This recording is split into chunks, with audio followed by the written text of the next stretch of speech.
This is the emergency broadcast system. This is not a test.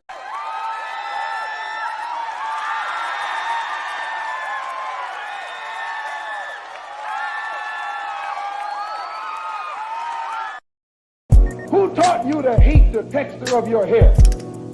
Who taught you to hate the color of your skin to such extent that you bleach to get like the white man?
What up? What up? What up, fam?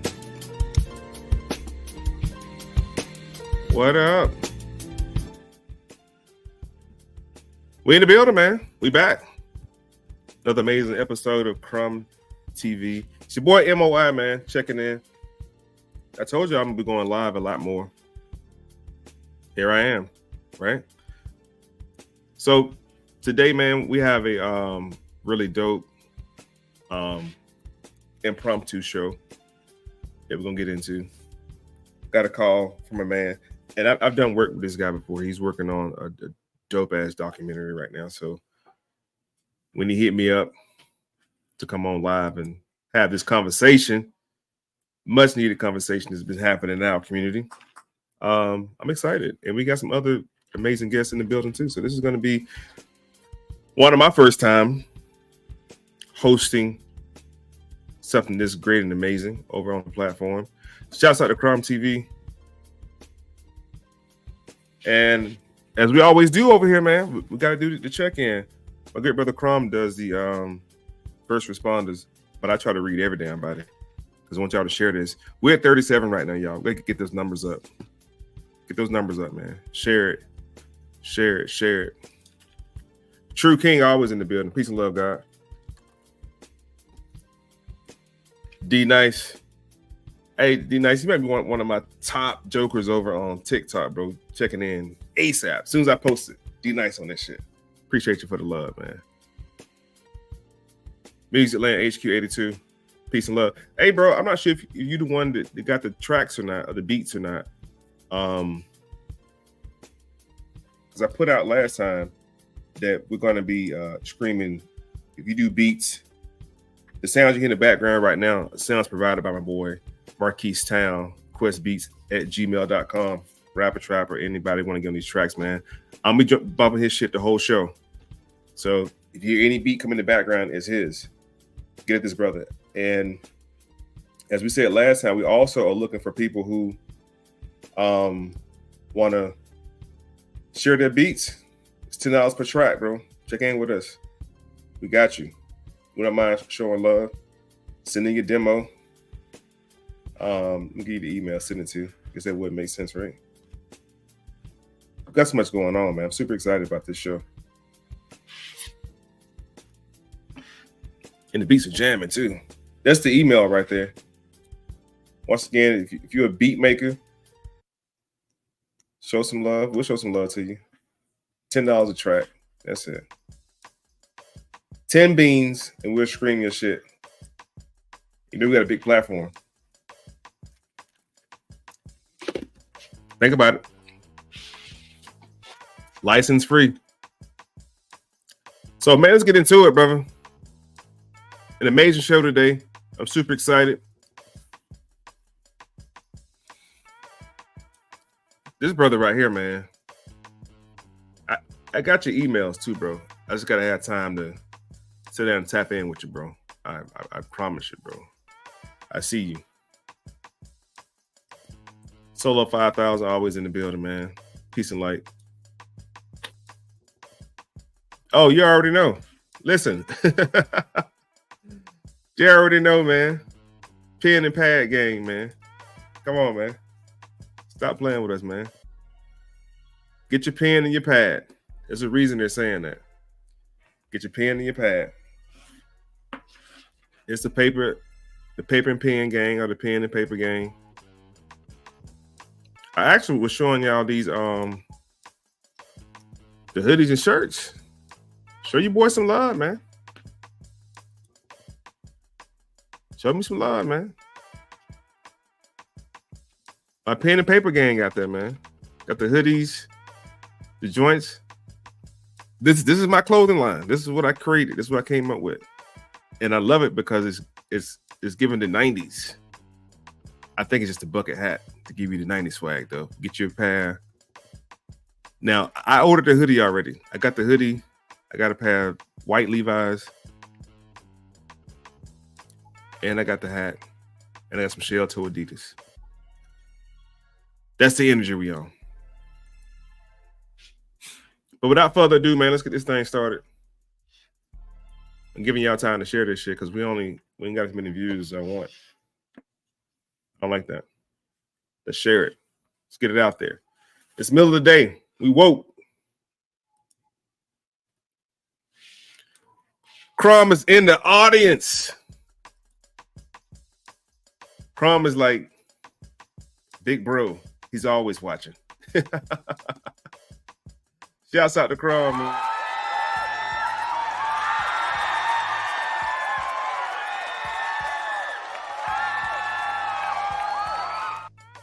If you have not subscribed, go ahead and subscribe. It's a movement. 2025, we're going to put together a conference in Atlanta. And, man, it's by the will of Allah, man. I'm telling y'all. This brother I met in Atlanta, and then he put me on another brother in Atlanta. A veteran, fellow veteran. And these boys, listen, it reminds me of the days I was in Norfolk at the House of Consciousness. Shouts out to the House of Consciousness, man. 633 West 35th Street. That's a lot to say. But you had to been there, man. House of Consciousness in Norfolk, man. Peace and love to y'all. Everybody in DMV 757. Peace and light. So without further ado, I want to bring this brother on, man. And when I found out what bro was on with the whole indigenous movement, mind blowing. And to see the brother already had a documentary going, man, it's crazy. Without further ado, Chief Cali, hit your mic. See, there you go. Alito, what's happening, cuz? What's happening, bro? Welcome to the platform. Good to see you, man. Good to be here. I made it. Man, it's good to be seen, bro. I know. Shout out to Crom, too. We ain't rapped in a while, man. Yeah, we got to get back. A couple weeks. Tell everybody who you are, man. My name is Chief Cali. You know what I'm saying? I represent the American Indian movement. Not even the movement, just who we are as American Indians. You know, I'm not a big platform on social media, but I'm very much in my community. I'm very much out here with the people. I walk with the people. I learn with the people. I grow with the people. So my presence isn't huge on social media, but I met the Minister of Information, or I actually ran across his information I ran across a Crumb TV video where I think it was the Marcus Garvey situation. So I have a docuseries on YouTube called Our Story, 1968 Indian Civil Rights. So if y'all could check that out, you know, it's gaining traction. It's called Our Story, 1968 Indian Civil Rights. So we're working on season 2 of that docuseries. So with that being said, once I ran across the Minister of Information on the Crumb TV channel, he was touching on the second middle passage.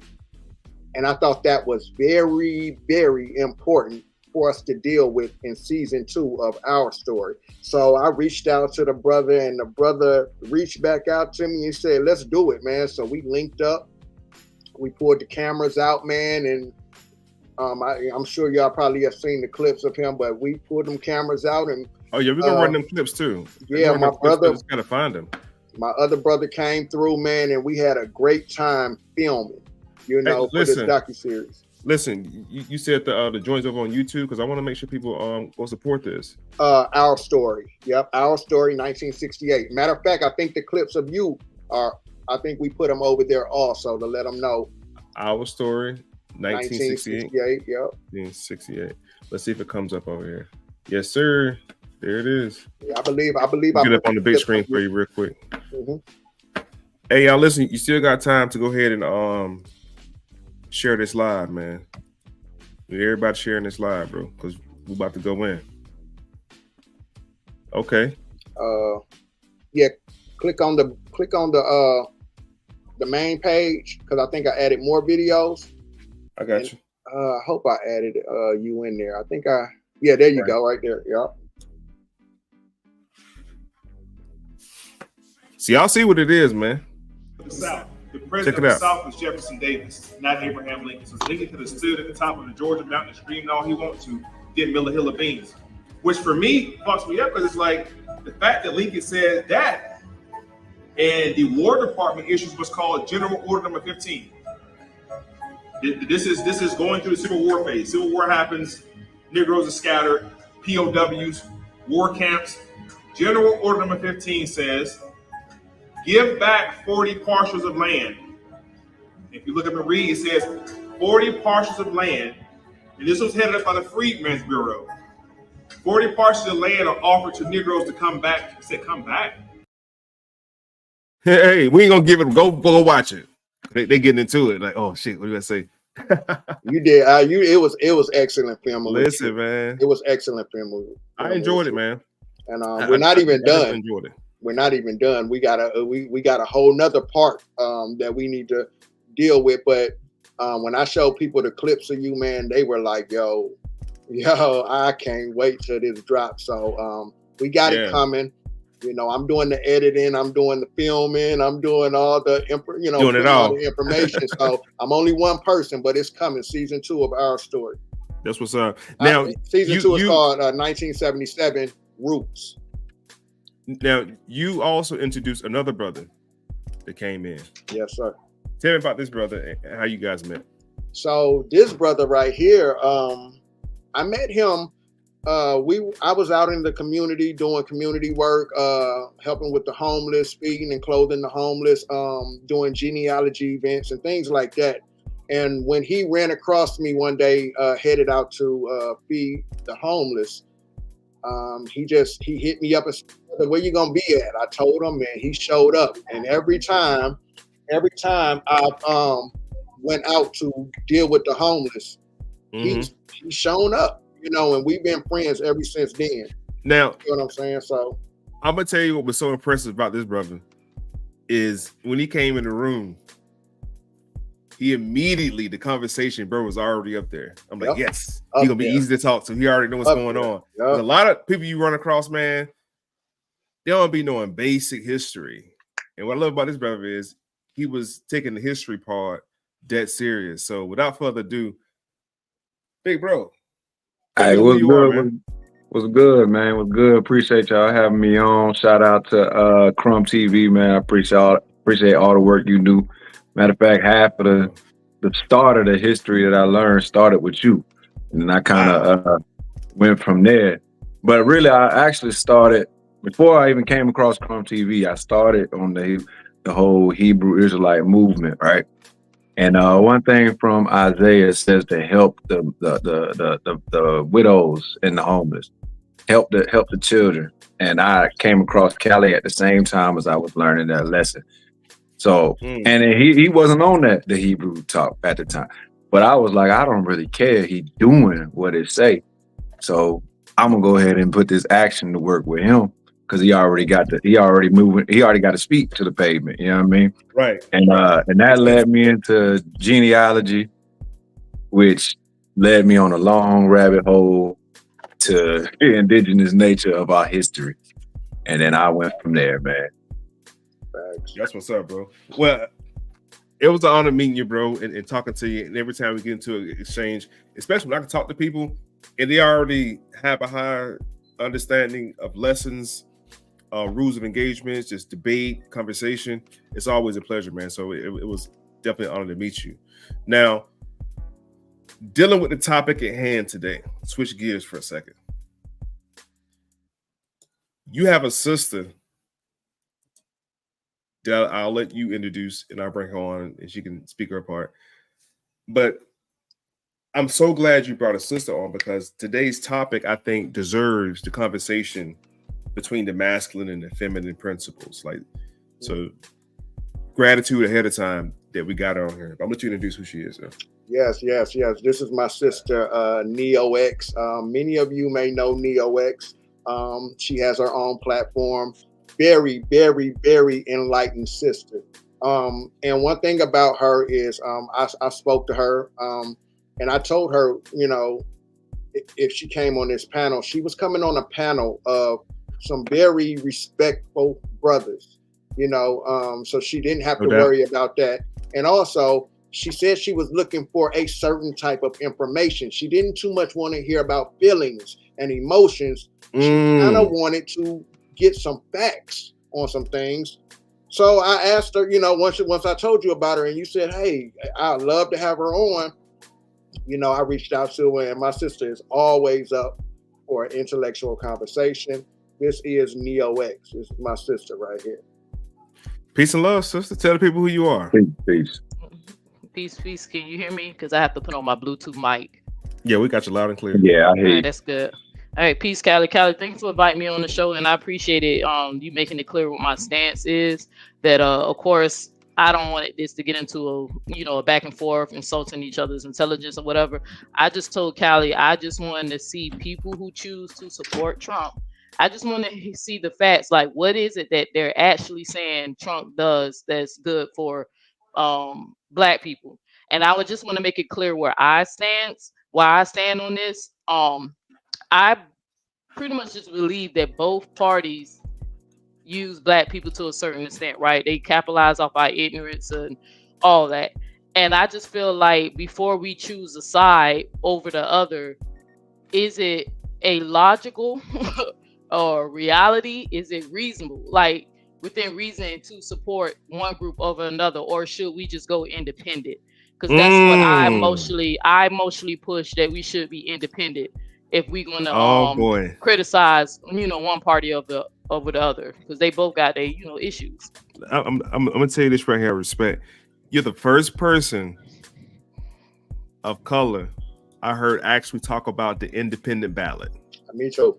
And I don't want to negate the topic at hand, but nobody supporting the good brother Cornelius West. I just asked about that on my last live. Nobody even knew he was even involved. He's with the independent party. And that's what I think. I don't even know who that is. Cornelius West? Mm-mm. What? Yeah. You talking about I black brilliant mind? On my last live. His VP selection was Black too. A Black sister. Brilliant mind? Cornelius West? Man. I'm gonna go check him out now that it seems like y'all giving him a stamp of approval. But I'm not gonna cap. I have no idea who that is. We're gonna talk about him. So, real quick, can I reply to that? This is something I asked on my live yesterday. Why don't we know about Cornelius West? If we're saying both sides are messed up. We don't want to vote for this person, don't want to vote for that person. I said, why is no one talking about Cornelius West? And like she said, she didn't even know about Cornelius West. Now I'm asking people, why don't we know about Cornelius West? And Neil, Cornel West. I'm sorry. Okay, look. Okay, I know who that is. Okay, his name is Cornel West. Okay, y'all had me confused. I know who Cornel West is. Had the name wrong. I'm sorry. My bad. Yeah, y'all had me up there looking like, who the hell is that? And his VP. Yeah, that man is. Yeah, he's very intelligent. I know exactly who that is.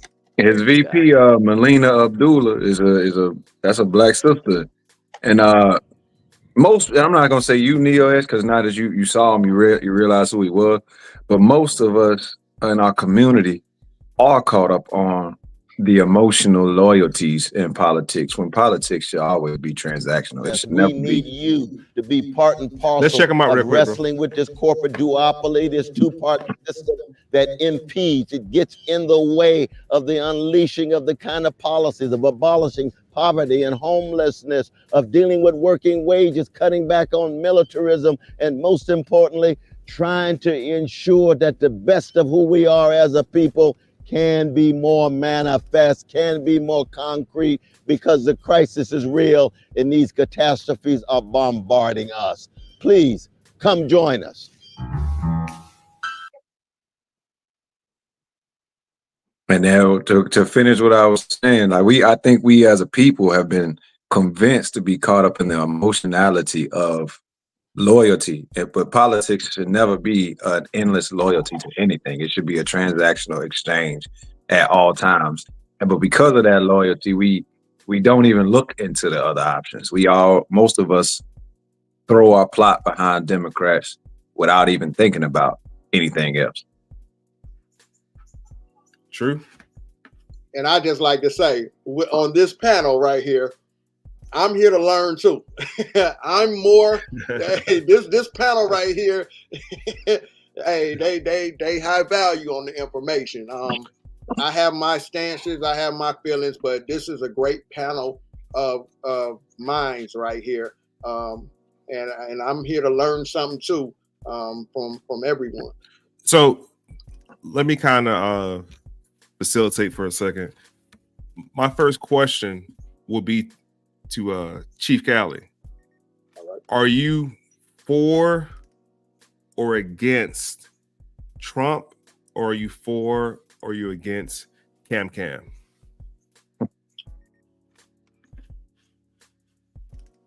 I'm against Kamala. Tell us why, please. Who's Cam? That's y'all call it Kamala Cam? Yeah. Well, really, see, we don't even be pronouncing the name right. It's not, as far as I know, it's not Kamala. It's supposed to be Kamala. We don't know neither. So we just. I thought it was Kamala.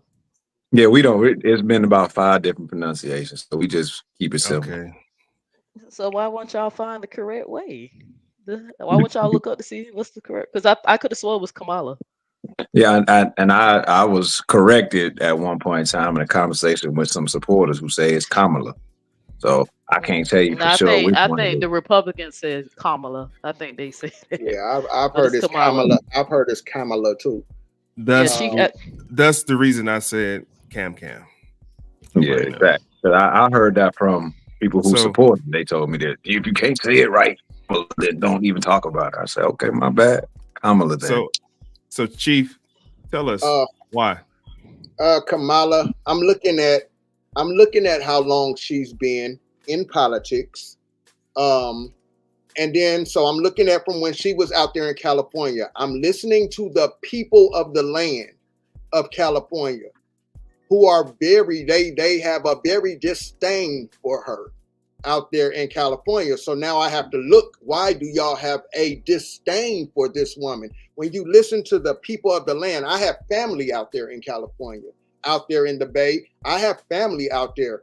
And they're filling me in from the aspect of the people on the land, not from the news television, not from, what we're hearing in the media, the people of the land. And they were very upset with her way of dealing with her prosecution as a district attorney and a general attorney. They were very upset. They felt like her prosecution was harsh on our people specifically. And as we move forward, and she gets not elected into this presidential race or whatever, but she's kind of given to us in this presidential race. I'm looking at what she's done as a vice president. We haven't seen her for 3.5 years. Then when they asked her specifically, what can you do for Black people? And I'm using the word Black just for the conversation. I don't believe we're Black. I don't subscribe to Black. But I'm just using it for the conversation. They asked her specifically, what do you plan to do for Black people? And that lady sat there and said, I'm not going to do anything for Black people, specifically, but I agreed with Dr. Umar Johnson, and I don't agree with him much. But I did agree with Dr. Umar Johnson when he said, well, you can't do anything for Black people specifically, but y'all could do things for the LGBT specifically. Y'all did things for the Asians specifically. Y'all did things for foreigners specifically. But you sit here and you tell us to our face, I'm not going to do anything for Black people specifically. You feel what I'm saying? So I looked at that. And then the whole pandering, the whole race pandering thing where she played on being a Black woman, and just to find out she's not even Black. She has no Black in her, no trace of Black. You know what I'm saying? But she played on Black people to those votes. Okay. I'm gonna hold you right there for a second, because I want to hear the sister respond to what you just said, if you don't mind. Okay, well, all right. So first, I'm just gonna say this. If you go to the DNC website, Kamala, she has her nieces or something telling people how to pronounce her name, because some people say Kamala, some people say Kamala or whatever. But my mistake, it's actually Kamala, like Kamala, so it's Kamala Harris. And secondly, this is where I was talking about when I found out that people are disagreeing with Kamala. Something that they were saying is they keep questioning her race.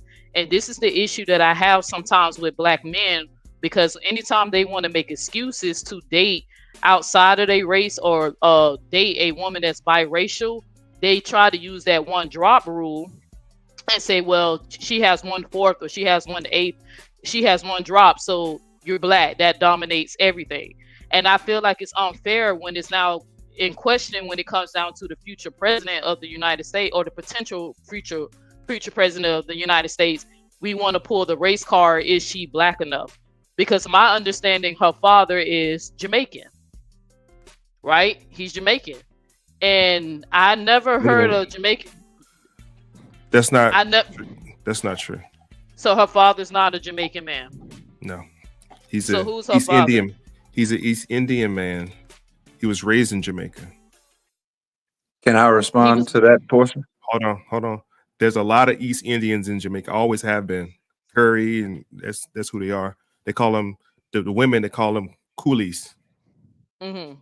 So do you have a picture of her father? Yeah, that's her mom right here. I'm gonna show her father in a second. Yeah, can you pull up her father? Absolutely. While I'm pulling the father, I just want to go back to asking if you could address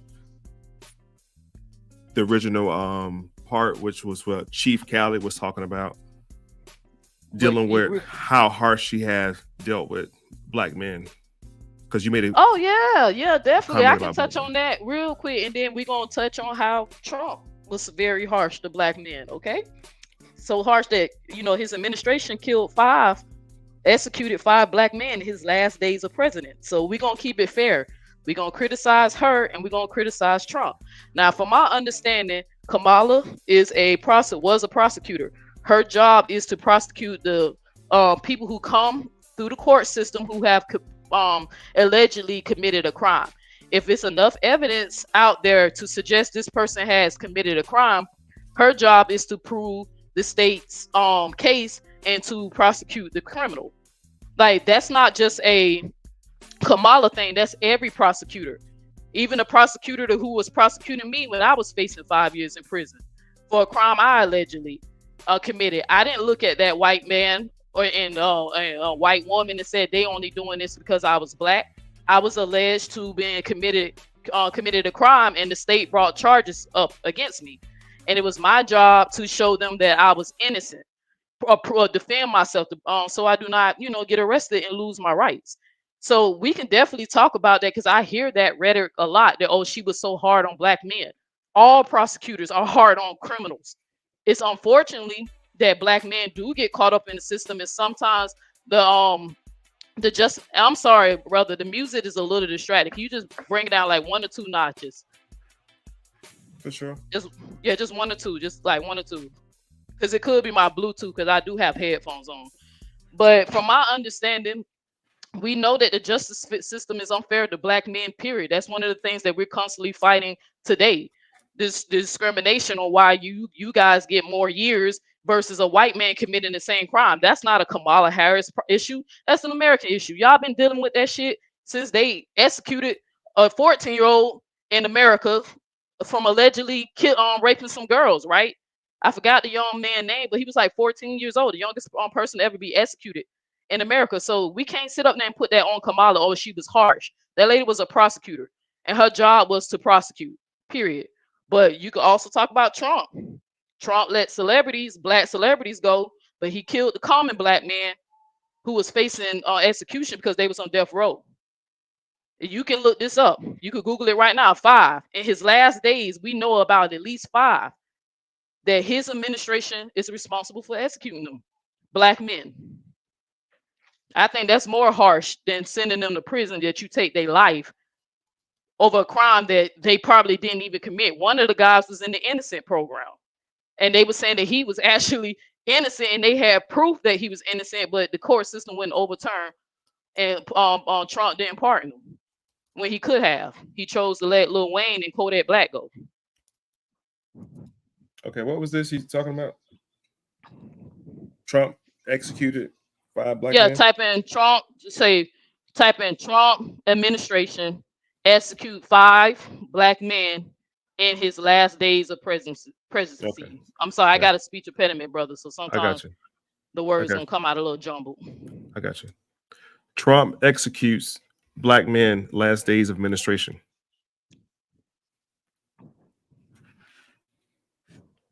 Oh, people who are already on death row. Mm-hmm. Okay, you made it seem like he just killed people. No. The people who they could have been part, and men who could have been, and who was a part of the Innocence Project. Who people were saying that it was enough evidence that these men were innocent.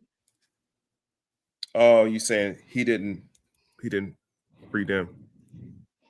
Gotcha. 5 men have been executed in a run-up to President Joe Biden's 20th inauguration, breaking with a 130-year-old prejudice and pause execution amid presidential transition. They make Trump the country's. I'm not seeing where he killed him though.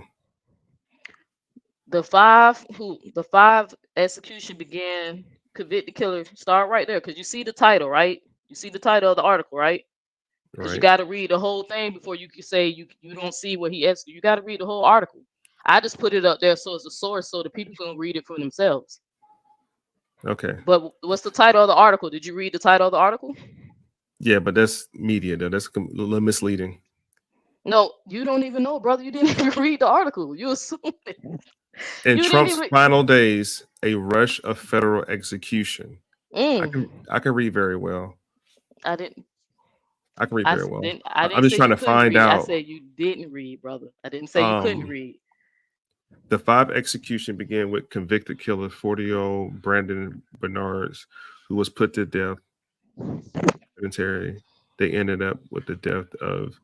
Oh, so this person was already a murderer anyway. He need to die. What? You was making it seem like Trump had a chance to free 5 innocent black men. You haven't even read the article, and you still keep you reading 2, 3 paragraphs, and you keep saying I'm telling you what the art, and that's not the only one. If you back up, if you hit back up, look at all those articles that pulled up under Google when you look research that where it says Trump administration killed at least 5 men in his last few days of president. It was like a rush of execution, like he wanted to get it done. Okay. See that one? See Yep. that one, the one you hovering over right there? Click that one. Well, what's that title? Trump administration to execute 5 black people in the last days of presidency. You know what I mean? Like I said, I have a What's sentiment. what's the Innocent program, Neil? The Innocent program is my understanding is a nonprofit organization where a group of lawyers and private investigators, doctors who seek to help people get out of prison who the people really believe is innocent. There are a few cases, a lot of them are black men who were convicted of rape, and DNA evidence have proven that these men were innocent, especially any men who've been locked up before, like I think like 1986, when DNA was just getting, the science was just getting accepted or approved to use in court. But a lot of these men were convicted before 1986, and they've been freeing. I mean, it's ridiculous. Sometimes I cry for these brothers when I watch them coming home. Some of these men were locked up for 40 years and 50 years, and they were completely innocent. They didn't rape anybody. And from my understanding, even the famous Central Park 5 brothers, I think the Innocent Projects helped them out. That's how they got free. So it's a good organization. I support them, donate to them, and all that. But we know that I forgot I'm sorry, y'all, because it's just so much, and I'm trying to clean and talk. But So there are was you a saying case. There was a case in Georgia of, I think the guy name was Troy. I want to say Troy Davis, but I could be wrong. But I think his name was Troy something, where he was innocent. Even the eyewitness even admitted that she made a mistake. It was without a shadow of doubt that this man was innocent, and the state of Georgia refused to overturn his conviction, and they executed an innocent man, and they knew they executed an innocent man, and he was black. Damn. So I'm asking, are you saying that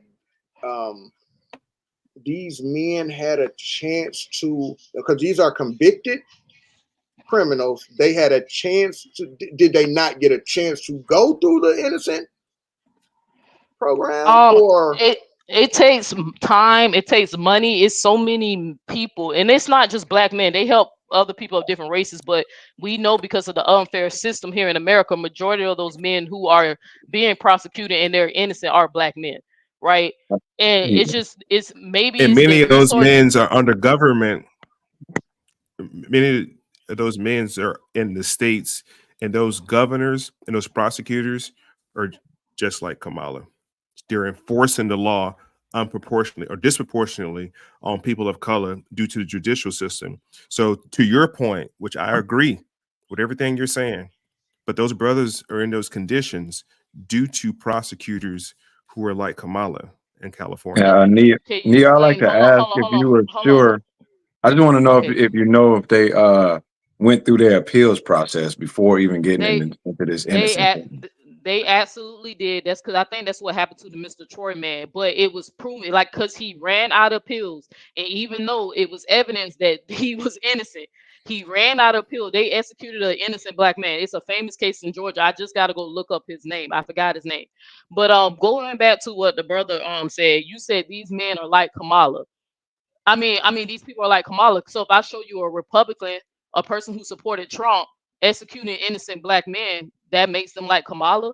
Kamala's job is to prosecute. She had to do her job. It's unfortunately that there were a lot of black men who were going in and out of the system, because that happens in every state. I live in Florida. I was under the system. Them people tried to send me to prison for 5 years for a crime I didn't even commit. If I wouldn't have fought back, I would have did 5 years in prison, and I was innocent as fuck.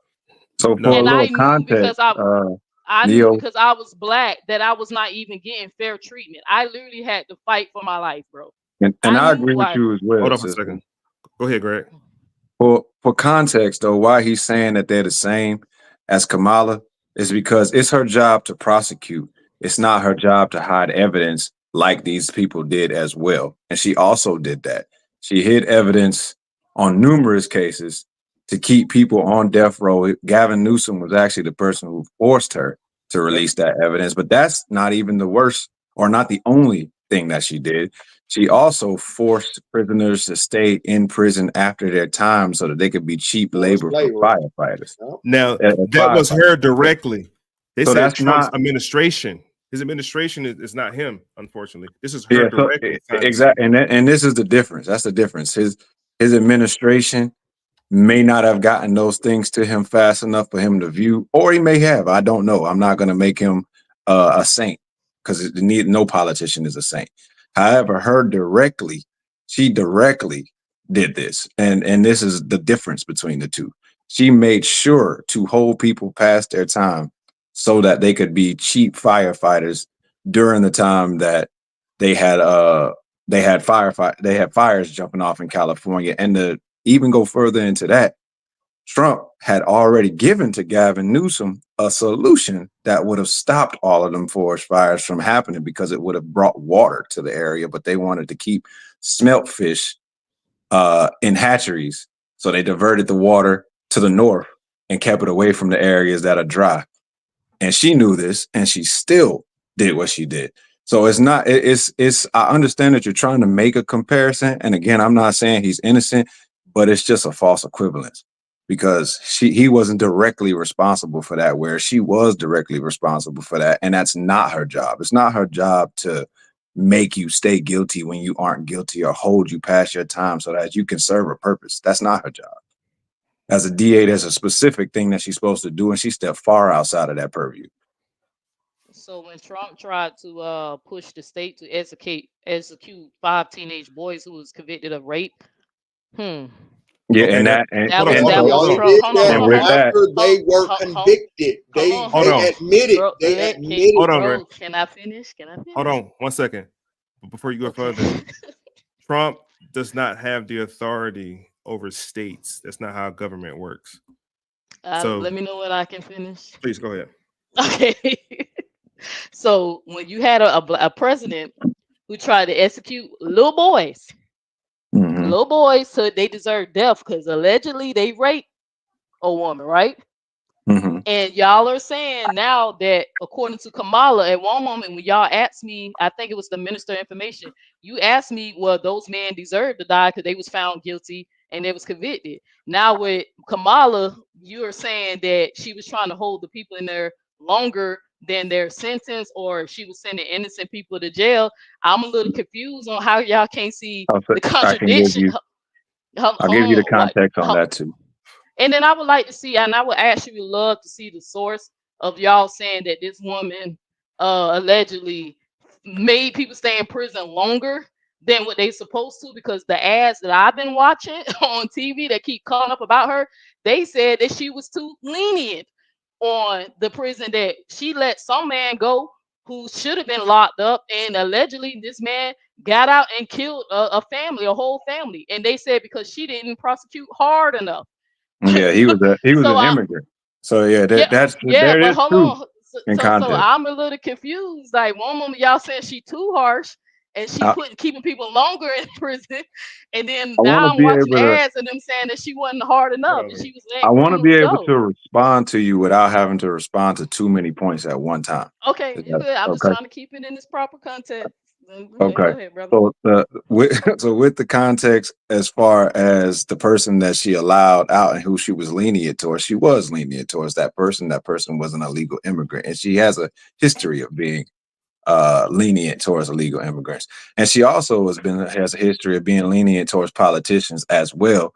She she looked over a child pedophile case from a politician. But with reference to Trump and the Central Park Five, again, he doesn't want, as the Minister of Information said, he doesn't have any authority over how states run their prosecutions. But outside of that, he's not sitting in the room with the attorneys or the officers with the brothers who got them to plead guilty. That's what they did first. So we don't have, if we, and I know that happens all the time. I'm a felon myself. So I know that we get bad deals and we plead to try and get out or make things a little bit more lenient because we've been made afraid of what the alternative is. However, nobody outside of that room knows the conversation we going through. So if we take that deal and we put it out there to the world that we're now guilty, what someone responds to because of that is not their fault. They're going off of the information that we gave or we allowed to be put out for ourselves. Whether that's fair or not is not relevant to the point that I'm making. The point is they didn't know that they weren't guilty and he's not the only person who said something about this and wanted them to be executed. Some black leaders did too, but that's because they were going off of the information. Oh, and I'm sure he'll be able to pull up some. I don't have control of the screen at the moment, but with that said, they are going off of the information that's put out about these boys once they have pled guilty to doing something. And that got reversed. But by the time it got reversed, everybody's opinions had already been stated. So again, why I'm saying it as a false equivalence is because she has direct influence over how prosecutions goes. He doesn't. It's not the same thing. And and she's not supposed to do that. You know what I'm saying? Anybody could put out an article if they got the money. Anybody could put out an opinion piece if they have the money. A DA, on the other hand, is a different story. She's not supposed to be leaning towards she's actually doing the prosecuting for no reason. herself. Like she's actually doing it. I really want to see the source. Yeah, I really it's want right to see there. the source. It's on the screen right now. Okay, I want to see the source on that. Who's the article, number one, and then number two, I want to make sure I remind the people that I did start it off by talking about when Trump was in a position of power, when he was the president of the United States, and that in his last his last few days of being president, 5 black men were executed under his watch. It was his administration that pushed their execution when the Innocent Project was saying that at least 3 of those men were innocent. We responded to this though. We responded to this already. And I want to make sure that because it's going to be hard to have real quick. I just want to say this to you so that you have an understanding. It's going to be hard to have a full conversation if we answer something and give you the context, right? And then you overlook that and then we go back to that same thing. Because I already stated, and so did the Minister of Information, stated that it's a difference between an administration doing something and a person doing something because it may not even reach their desk. Same as our appeals. You know how it goes with us when we was locked up. It takes a long time for the appeals to reach a governor rather than a DA. Like if they for the people who Gavin Newsom forced her to let go, it took a while. There was an hour before dying before Gavin Newsom got a chance to see that his administration didn't see. She did because she's before them. So did Trump, did he or did he not pardon Kodak Black and Lil Wayne? Did he not? On a very public account. Yeah, that's under his administration. Reason why it says under his administration because he is the chief leader. That stuff have to go through him. That's why a president has the power to pardon people who are found guilty of their crime. And I'm sitting up here saying that I just want to see the source about Kamala Harris doing all this. I just put out 3 articles. Hold on. Brother, I'm just repeating. And when I get a chance, I'm gonna go look through it. Yeah, bro. I think you're gonna have to actually speak to those articles or send them to him. Yeah, right, yeah, right, yeah, and then go over them so we can see what you're pulling up. Because right, and then I also want to bring it back is that again, when I first came on this platform, I said that I go for more encouraging black people to go independent because both parties use us. It's no Yes. fact. I mean, that's no secret. Both And I sides agree with you. I agree with but I'm sitting up here I agree. saying, but my whole point that I just want to make is everything that you can find that Kamala allegedly are the things that they're saying that she did, right? I can literally show you somewhere in Trump's administration or him directly doing something worse. I Absolutely. think so. Hold on. Absolutely. I really think it's really fucked up if a man wanted to kill children because they, I really think that's fucked up, right? Period. You know what I'm saying? And then what I'm questioning is his mindset. Like, if you want to point out different things that Republicans have done that was great for black people, I would never shit on it and I would acknowledge it. What Can I I'm ask you this? challenging, hold on, let me lay my plane right here. What I'm challenging is the issue that I have is Trump's mindset. I believe what he stands for and what he does is very dangerous. And we can get into that, right there. So I just want to make sure I'm challenging his mindset, not the Republican Party, but Trump himself. I don't think he's a good candidate for black people to be supporting. Okay, so if you knew of a 16-year-old, 17-year-old, 15-year-old child who admitted guilty to raping someone, you wouldn't want the stiffest punishment for them? Not kids. See that, and to me, adults, I can agree with you, adults, or I can respect your opinion, but yeah, in my adults, I feel like they should, because I feel like the man who raped me should be dead, but he's still walking okay, around. He's alive. and that's messed up. See, in my opinion, accountability is not a matter of 18. Like when nobody can't, that's an arbitrary number. You know what I mean? 18 years old now, you should be liable for the death penalty. No, if you do something that tears a person's entire life apart for the rest of their life, damn near, then you should be held accountable for that, even if you're 16. That's only a 2-year difference. And that I can respect your opinion. I just don't agree with it.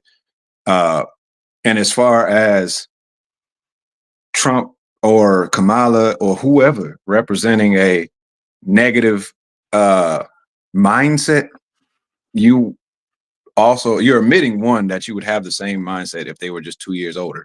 That's one. And then two, again, politics is not a personality war. It's we're not talking about who we're inviting to our wedding reception. I mean, neither one of these people are good people on that specific regard. However, what we are talking about is the policies that they bring to bear. And Kamala has been a politician, an actual politician, from 2017 to now. In that time, California has built itself to the 5th largest economy, right? However, it's a cesspool for the lower class. It's a cesspool for the middle class because of regulatory prices. So in my opinion, her mindset is horrible for all of us, not even just black people, but especially black people who are in the lower class, because those same regulatory prices are going to make it damn near impossible for them to experience what we call the American dream. At the same time as they want to bring in a number of immigrants, as we're waking up to the things that they do, and give them licenses and all of the tax benefits that we should be getting in order to replace our vote in the near future. To me, I'm not saying that what Trump did is right, but 5 people versus 2 million is just a logistical it's a logistical nuance that you got to pay attention to, because it's not nearly the same thing. It's not nearly the same thing. The devastation that can come from 2 million people coming in a year that can replace your vote is much higher than one person saying that 5 people were guilty after they said that they were guilty themselves, or 5 people not being stopped from being executed, and then you comparing it to celebrities who are in the forefront. Everybody knew about that. It was right on TV. He could turn on his TV and see Kodak Black and Lil Wayne. He ain't gonna turn on his TV and see those 5 brothers that you're talking about that didn't get pardoned. It's not. I don't mean to call you disingenuous, because I don't think you're doing it purposely. You know what I'm saying? However, when you're saying that you're not being emotional, but the truth is your emotions are clouding your judgment in a sense, because you're applying a uneven moralistic standard that you're overlooking within even yourself in order to equate two things that just don't equate. Okay. Hold on, Can brother. I take 30 seconds to respond to that? Just 30 seconds. I'm with it. Please go ahead, sister. All right, Please. first, I want to address this part. Honestly, brother, you never asked me if I was for or against the death penalty. See, if you would have asked me that, brother, I would have had told you that I'm against the death penalty, because so many times, how many black folks have been executed and they were completely innocent. That's why we have the Innocence Project. See, you never asked me that. You assumed, because you said if they were 18, I would have said it would have been okay to kill them. You asked me, was it okay if a person committed a crime like that was so heinous, do they deserve death? I said not children. But our justice system, like, let's make it clear, our justice system. Pause right there just so I can understand. I want to understand. Did you not also say that you wish the man who did it to you would be dead? Yeah. Okay, then that was where I took that assumption from. I apologize for not asking.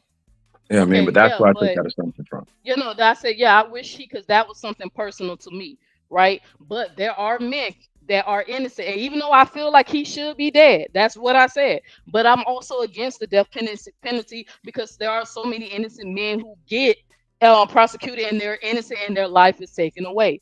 And I want to be clear. Like I said, you keep saying I'm comparing two different things. And I'm saying, no, I am challenging the mindset. According to you, even though I haven't read the facts on that when it came on Kamala Harris, I got to go review that myself. I heard a lot of right-wing people saying that, but I never seen the true receipts on that. We know what Trump did. That was national news, right? I'm not making that up. So that's all I'm saying. If you're going to hold one person accountable, then you got to call out the other devil too. That man tried to kill kids, but you trying to convince us that he's good for us. And when his mindset is he wanted to kill kids who didn't even kill anybody. Those men who were executed, they were murderers according to the state they was in. They allegedly raped someone. Okay. And I'm gonna just clarify that I'm gonna just clarify real quick. Hold on, real quick. I just want to clarify that if you say that you okay with a man, you wish a man that did something to you died, then you can't say that you're entirely against the death penalty. That's just not true. No, see, but I could kill him. See, you don't even know my story. I told this story. Hold on, everybody. Time out. We got to pay the bills, man. Hold on for a second. So listen, we just hit the 1 hour mark. This has been a great show so far, man. Great show so far. The sister Neo X reminds me of Sister Soldier, man. I love her energy. Be sure to check out my new apparel dropping out here, man. And also, if you were a beat maker, I'm gonna show you in a second. Got some new apparel, which y'all check out, man. Let me know if you guys rock with it or not. The link. Where's it at? There we go. Shogun, good boy. Be sure to check out the apparel, man. If you are a beat maker, email me. Let me get your beats. I'll spin your beats while we on the live. This is screaming to like, I don't know how many thousands of people. So just another opportunity to get everybody heard. It's been brought to you by Crumbs.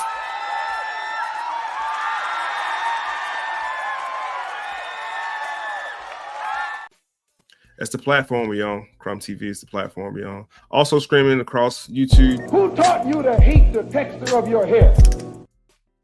The M.O.I podcast on YouTube. Make sure to go follow, subscribe, tap in. We going in. It's a good show.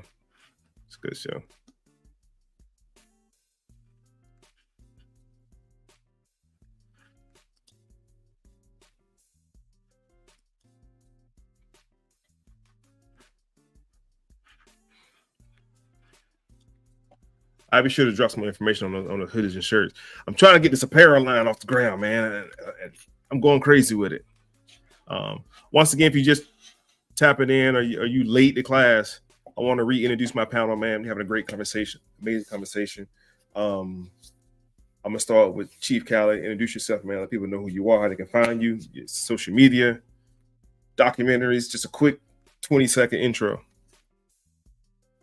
I'll mute your mic. Hold on. There you go. My name is Chief Cali. You can find me on YouTube.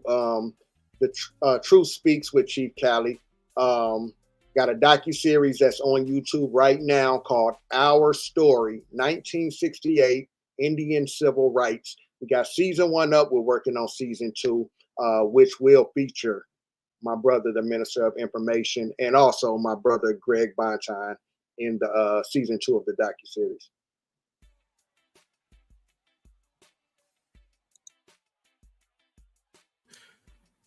Also tapping in, we got my boy Greg. Tell the people who you are, man. What you got going on, brother? I am a Atlanta-based trader, and I also manage a homeless outreach program.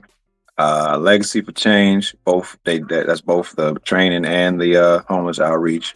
If you're in the Atlanta area, hit me up. If you're not, I also have internet classes. If you're looking for that, you can find me on Instagram at legacy_for the number, not spelling, and _change. That's what's up. And we got the sister in the building, Neo X.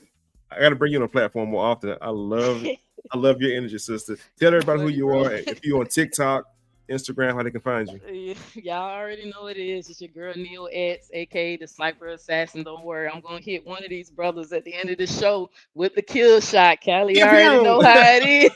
Cali already know how I get down. He know I'm gonna wait. He know I'm very patient. But With that's the pew, beautiful. I like how you did that. Yeah, I gotta start using that tactic on my show to calm us down.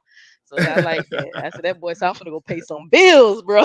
I know that's right. Shout out to the Minister of Information, brother. Hey, real quick, brother, I gotta get out of here at 3:30. I just want to put that out. Oh, don't run, bro. I might have something in the chamber for you. I had a prior engagement. I'm sorry. We definitely could you're gonna have to exchange come information. back. I got something in the chamber. Yeah, we definitely could you. exchange information. Yeah, I'm the Sniper Assassin. You got time though, run, buddy. You said 3:30. You got about 15 more minutes. Nah, I mean I got about 45 minutes. At 3:30. Oh, we good. We good. Yeah, we'll be off by then. We got you, bro. We got you. So I want to get things continued.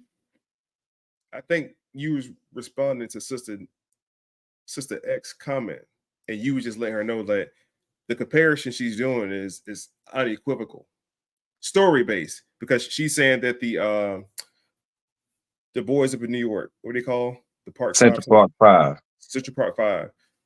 Trump was not even in any political arena at that time. Trump was just the biggest landowner.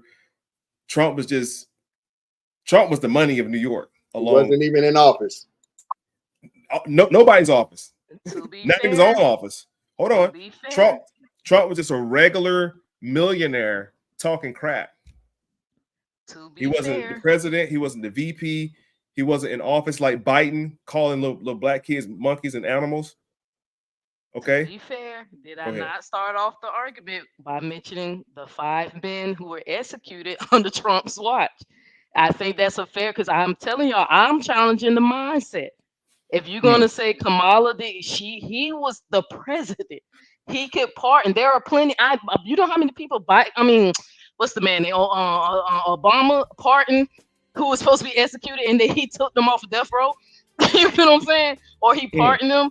So I'm saying, just look at presidents. Honestly, it's nothing new. Presidents been doing this for a while. That's why they'll get, they celebrity friends, or if the innocent projects come to them and say, hey, this person is innocent. This ain't nothing new. But I'm saying that I want to make sure I remind the audience, I didn't start off with the Central Park 5. I started off with the 5 brothers that was executed in Trump's last days of him being the president. How they rushed the execution to make sure these brothers are killed.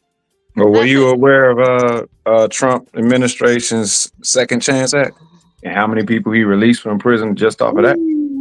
Yeah, he released people, but did you look to see who released more, Trump or Obama? Oh, come on. Well, we ain't talking about no, because you remember I said I said this is nothing new. All the presidents have released people. I'm Yeah, just but letting you know the guy y'all want right to now we talking support. about Biden and Kamala. But I have to, brother. I have to compare and contrast. I have to compare that this is nothing new. Y'all want me to give Trump a cookie to do something that president's been doing way before him and after him. No, So no, I that's why. don't want you. I don't want you to give him a cookie. That's inaccurate. I want you to. So why did? What was the If you're point of being you bringing it up? What was the because point of you bringing that up? because we're referring to the comparison between two administrations, not Obama's administration. We're comparing these two, the red and blue, right now, and we're referring to Kamala specifically, and the fact that Kamala specifically was a DA that was holding people in prison for longer than she should have. And you'll get the links on that, I'm sure. The minister information get them to you. And I dropped you a source. You claimed that she was trying to hold people in prison longer, and I gave you a source to show that Trump people killed people faster. I'm not, and that's the comparison. So yeah, exactly. One is a So murder. I'm not disagreeing with you. I'm actually one riding with you on administration that took point. lives. One administration took lives, and the other one over sentenced. One administration didn't take lives; they just didn't save them. They didn't stop them from being. I want to be the specific article he here, just read said they rushed the execution. You just read it. He read it. I still want to be specific though, because they still were already about to be executed. The nuances matter when you okay, maybe they did. I'm not saying that I'm not disagreeing with you. I'm not disagreeing with you. Okay, I want to move the needle a little bit. This is hype because I'm not disagreeing with you. This is what I do. Everybody's agreeing with me at the same time. It's like we're agreeing with her, but disagreeing with her. It's all good. Like both sides. Get it off. Both sides are making sense to why both candidates are trash. Exactly. That's my ultimate point is the big picture. She right in that we should be looking towards independence, but at the moment we don't have that. So the bigger picture is what we got to focus on. What got Negroes into thinking that they had to vote Democrat? Yeah. Let's go through some history. I think it came after the Civil Rights Movement. 1964, when they proposed this great switch that didn't actually happen, but we can get to that. What was the great switch about? So the great switch was during the Civil Rights, when the Civil Rights Act was put to a vote, or the alleged great switch, mind you, is when the Civil Rights Act was put to a vote. They believe that Dixiecrats switched over. There was 21 Dixiecrats, or so they say, that voted against the Civil Rights Act, and 4 Republicans that voted against it, right? And then what they call Dixiecrats are supposedly the Democrats that switched over to the Republican Party after that happened. However, if you go by that definition, only one of those 21 Democrats that voted against the Civil Rights Act switched over. His name was Strom Thurmond. He was a senator from South Carolina. The left put out that story and people just rolled with it. But the truth is there was no great switch. Only one switched over. The Democrats just changed their strategy after that. And they changed it from open racism, should I say, to the illusion of help as long as you stay broke for that help. But the illusion of inclusion. Mm-hmm. Damn. So reason I asked that question, because from what I studied from history, we were all Republicans, always have been Republicans. Like, we are for the Constitution for the government.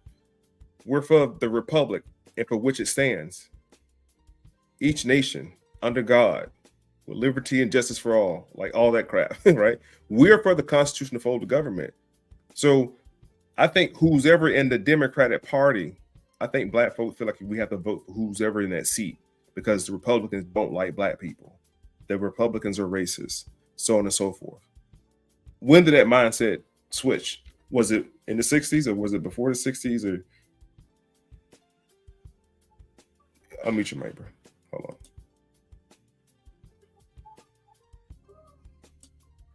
on. It was 1964. That's when it switched. And just to give a little bit more juice to that, to the realization that we was lied to for the people who believe that great switch lie. If all of those Democrats actually did switch to the Republican side in 1964, why was it that the Republicans didn't get a stronghold into the South into the late 80s, early 90s?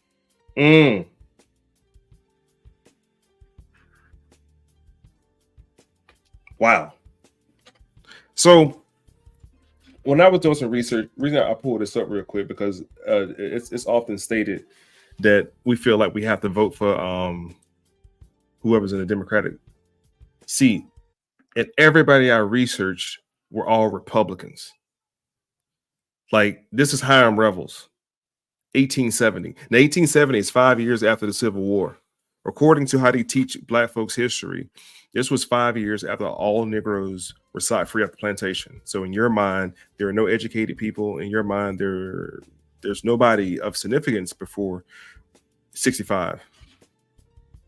This is Hiram Revels. This is one of many. Now, what was cool about Hiram Revels, he was the first Black senator of Mississippi and a Republican. Not only that, he finished out the last year of Jefferson Davis' term. Jefferson Davis was the president of the Confederacy, in case you guys didn't know that. He finished the last year for Jefferson Davis. Black Republicans. I thought it was amazing. The reason I bring this up, I thought it was pretty amazing. Not only you have people like Hiram Revels, but you have the entire South Carolina government was ran by Black folks who were all Republicans.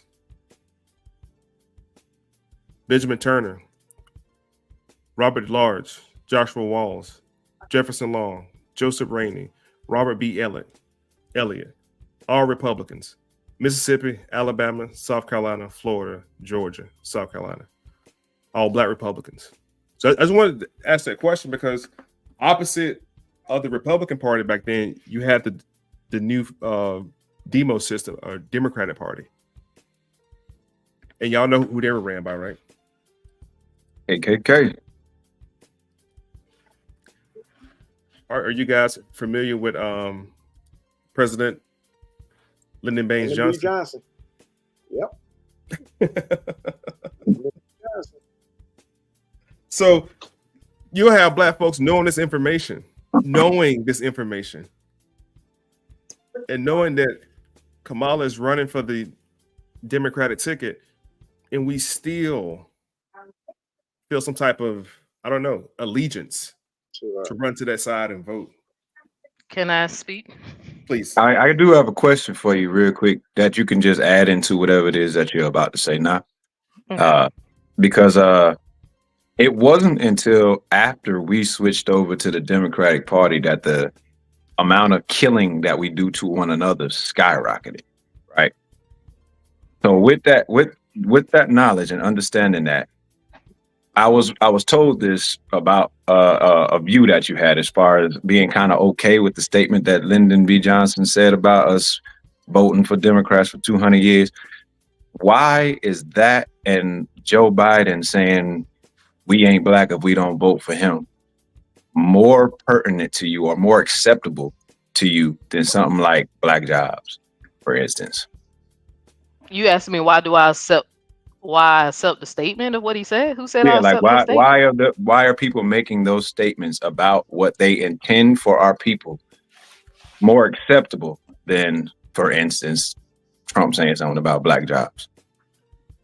Yeah, I'm gonna go revisit because I'm not comprehending the question. I don't understand the comparison. You said that I agree with someone's statement, and I'm trying to figure out who you said I agree think because with. when I mentioned to you about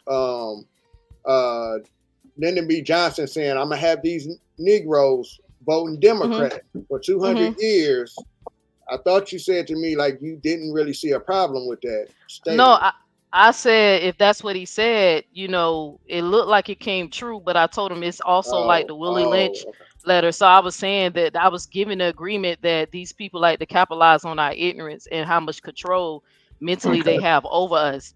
But all right, so let me go ahead and go originally to what I said, because I see that not Callie, but the other two brothers, y'all keep pushing that why do we have to have this allegiance to the Democratic Party? But it seemed like you kind of talking out the side of your neck because you're trying to make us have an allegiance to a party called the Republican Party. It's like you're trying to make us go back to our home, our original home, as if majority of us, how many people watching this channel who used to be Christians until we became enlightened and we educated ourselves and we wanted better for ourselves, so we deconverted from the faith. That's like someone telling us to go back to Christianity because at one point Christians freed the slaves. I think that's a very poor comparison, because I just want to remind the people, yes, it's no secret, black people were Republicans around the time when Abraham Lincoln was freeing them, right? That would totally make sense to side with the people who's trying to give you your freedom. But over time, we know, regardless if they were Democrats or Republicans, that there were always, black folks always had to face oppression to a certain extent. Our ancestors had to go through a lot. And if I'm not, and y'all can correct me if I'm wrong, because I'm not the best history buff, but I also remember that around the Depression era is around the time when black people became Democrats, because they was concerned about the economy, their money. They were trying to hold on, let me finish, brother. To the point that I think they even voted for it. They were saying that the African Americans switched during the Great Depression era. The lesson explored while African Americans voted for Franklin Roosevelt, despite the Democratic Party traditionally denying civil rights. It's no secret that at one point the Democratic was not good to us, but over time their political stances changed and they became more friendlier towards the black folks, right? They probably didn't give us everything we wanted, but there was a shift in their mindset. You're actually right. So there was a shift in their mindset. So now I'm listening to y'all saying, why do we have an allegiance to them? And I'm sitting up here saying, I'm not telling you to align yourself with the Republicans or the Democrat. You need to align yourself with black excellence, black power, whatever you want to call it. And we got to force these people. If they want our vote, they got to do something for us. I just think it's ridiculous for you to say go back to where you was when the people was literally crashing. The economic depression was happening. They was taking the money. People were getting poor. I don't get that. You telling us to go back to our abuse? I think you misunderstand our point. That's why they left. I mean, I think you misunderstanding our point, because hold on, bro. Give me 1 second. She came at me. You gotta let me defend myself. Okay, go for it, brother. It was both of y'all, but okay. I was gonna say we just giving historical context. That's all. I am a historian. Mm-hmm. I am a historian. So what I'm gonna do is just give you a graceful bow out. You're absolutely right. I'm not gonna try to defend what you just said, because you put a lot of passion behind what you say. That doesn't make you right though. Because I wasn't saying that we should go back to the Republican Party. I was showing the excellence of who we were. And I didn't even go through the whole category. I didn't even go through everybody. Like this right here is called the Protestant state, when we actually ran the whole South, literally, as the Republican Party, which comes from the Whig Party, which are the Whigamores, which are us, which are the ones who gave the contracts of the Constitution to Benjamin Franklin, all but in New York. Now, I can go into the history of 1771 and show you the real history of how we were the Republican government. But the Minister of Information, my point, if it was so great, why did they leave? What happened that made them leave? That's what we was getting at. We was going to get into something happened that majority of us, not a few, majority of the black people left. What happened? That's what we were getting at. Okay. No, go ahead, Greg. I'm gonna let you do it. I'm gonna let you. I just want to clarify. We're not saying go back to the Republican Party. As a matter of fact, when I first, or not just saying that, just so you understand, we're talking about the historical context of us originally being conservative mindset, having a conservative mindset, not a Republican mindset, a conservative mindset, and the black excellence that came from that conservative mind state. In contrast to the degradation that we experience with a liberal mindset. That was the context that we were the context. We were the Whig Party. Conservative? All right, so are black people conservative? Mostly, yeah. Actually. So what is conservative? What is it is to conservative is having strong family values, small government involvement in your issues. So and less regulatory prices on everything that you do. So a group of people who have the lowest statistic in marriage, who have more broken That's homes because and single. Hold on, that's hold my on, wait, because brother. Hold on, you gotta let brother, me. brother, No, wait, brother. because you didn't No, let me I finish my want. point. He was in Okay, the Because middle that of was his where I point, was though, going Leo. with it. He go was ahead, in the brother. middle of his point. That's where I was going with it. Okay, I go was ahead, saying brother. we shifted away from those Mm. conservative values towards liberal values, and the liberal values is where we started to experience the extreme degradation. So to the point that you're trying to make right now, that's exactly what I'm saying. I'm So saying we are were black people conservative. conservative or they're not conservative? Present The tense. present tense, most of us are liberal because we shifted over to that. All right. However, So do you however feel the like most black? accept. Look, let me finish. The Mm, majority, the most successful black neighborhoods, you can look up Delaware and Maryland, where they have the most economic success and the most familial success. They're conservative. However, the majority of the hoods that fell for the liberal progressive mindset, the communistic Marxist mindset, are liberal, and they only became liberal after the family structure was destroyed. It was before that, when we were standing on our family values, we were conservative. When you remove those family values, we became progressive, and we lost a significant amount of gain or ground when we became liberal. But to my original point, though, because I'm trying to get back to what we're not saying that you have to go back to that. We're giving historical context, and also saying that we shouldn't give our undying loyalty to either side. So to the point that you made about them going towards Franklin D. Roosevelt during the 40s, it's because they knew that. They understood that you don't give your loyalty to either side undyingly. They went towards him because he had the better economic plan. Whether he was a Democrat or a Republican was irrelevant. You know what I mean? And now though, we stay with the Democratic Party no matter what. And it's a flawed way of thinking. okay, I'm gonna totally disagree with all that because being conservative just means traditional. Being a Oh no, that's traditionalist, not right? the definition of it. So you asked for the Okay. definition, and that's not the definition. The That's not true. I'm averse to We're change of advocate of holding tradition politically though. values. No, not the No, that definition bro, of the word. you can't use that. You can't move the Not the pole goal. definition. But You can't move the goalpost no, because but I I'm not literally moving the asked you. goalpost. No, I'm listen, literally listen. asking, You're not. brother. We're All talking right, about in context, though, sister. You asked me the. brother, You didn't ask me the brother. real I quick. let You you didn't speak. ask Callie me told me I interrupt you, just and I just stopped, and I real, let you speak. but Now I just want to, real quick though. Just real quick though. You brother. can't. You're not asking me the definition of the word conservative. You're I asking what. Look at this. Somebody come look at this. Look at this. Somebody come and look at this. Hell nah. Hold on, man. this brother funny. We can laugh together. We can't talk together. So Hey, listen. Okay. ministry. Real quick. Am I not understanding that we were talking about the word conservative as it is in the context of politics, or are we talking about the word conservative, just the general definition?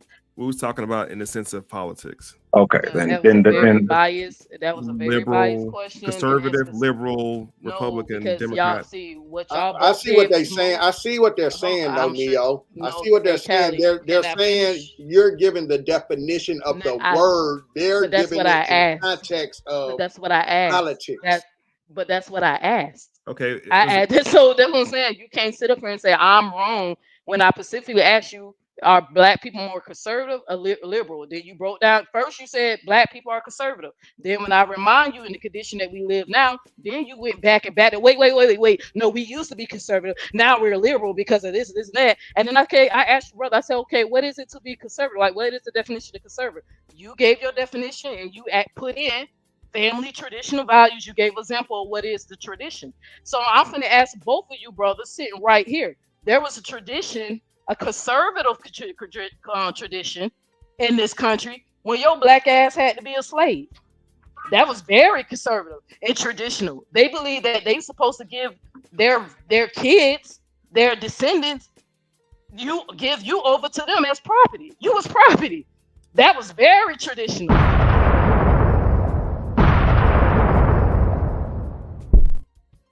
In the American sense. So what is it that it is that are you trying to say black people are better off when we're more conservative?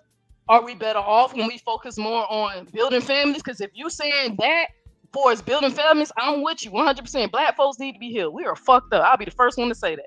But what is it that you're trying to say? What traditional values we need to hold on to, or do we need to change our way of thinking to better ourselves? We don't have to go that's back a to the more white man's specific. religion. We don't have That's to a go more back to the white specific man's question. religion, but we can also learn to love each other and educate ourselves on economics. Because I'm gonna keep it G with y'all. The biggest problem we have here in America is that we don't know how to keep our money in our own communities, and we're ignorant to the economic system here. That's what our biggest That's a problem. more If we had the money and the power, these people wouldn't be able to touch us the way they are. That's real. But all right, okay. That's a Give more him a I bow. chance to, that's a more oh, specific question.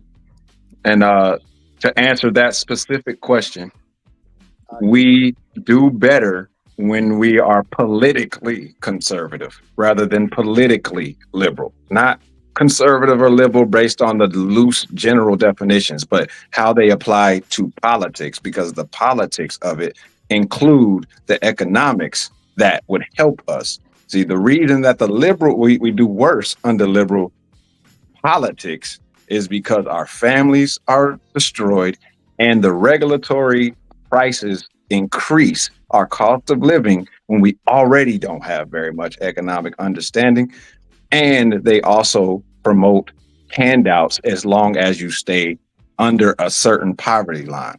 Whereas on the other side, the conservative political structure, we are promoting family structure, which also promotes family economics and keeping your money circulating within your community because you have a functional community. That's for one. And they also remove all the regulatory prices that come with bigger government so that you can now have a cheaper cost of living and cost of business to operate with one another. So when I say conservative and liberal, anytime further in this conversation, I want to be clarified that I'm speaking only in the political definition of those words. Can I jump in real quick? Can I ask a question? I can't hear you, Callie. You went out, brother. Can y'all can't hear me? Yeah, you back. I'm back. Can I ask Neo? You're a Kamala support. Kamala supporter? I'm voting for Kamala. Yes, I'm voting. Okay. For Kamala. I made my decision after I seen the last debate. Can you tell me about it? I mean, can you just tell me your standpoint on Kamala? And just to wrap it up and keep it simple, Albert Einstein said if you can't explain something, if you explain something and you can't, a 6-year-old can't get it, then you don't understand the information yourself. So me personally, I like to keep my stance very simple as I possibly can. I do not think Trump isn't competent or intelligent enough to run this country. He's clearly a narcissist, right? Psychologically, you can see some psychological issues. He's clearly a narcissist. He's clearly a liar, right? He's a man full of greed, right? He has lust issues. He's not faithful to his wife.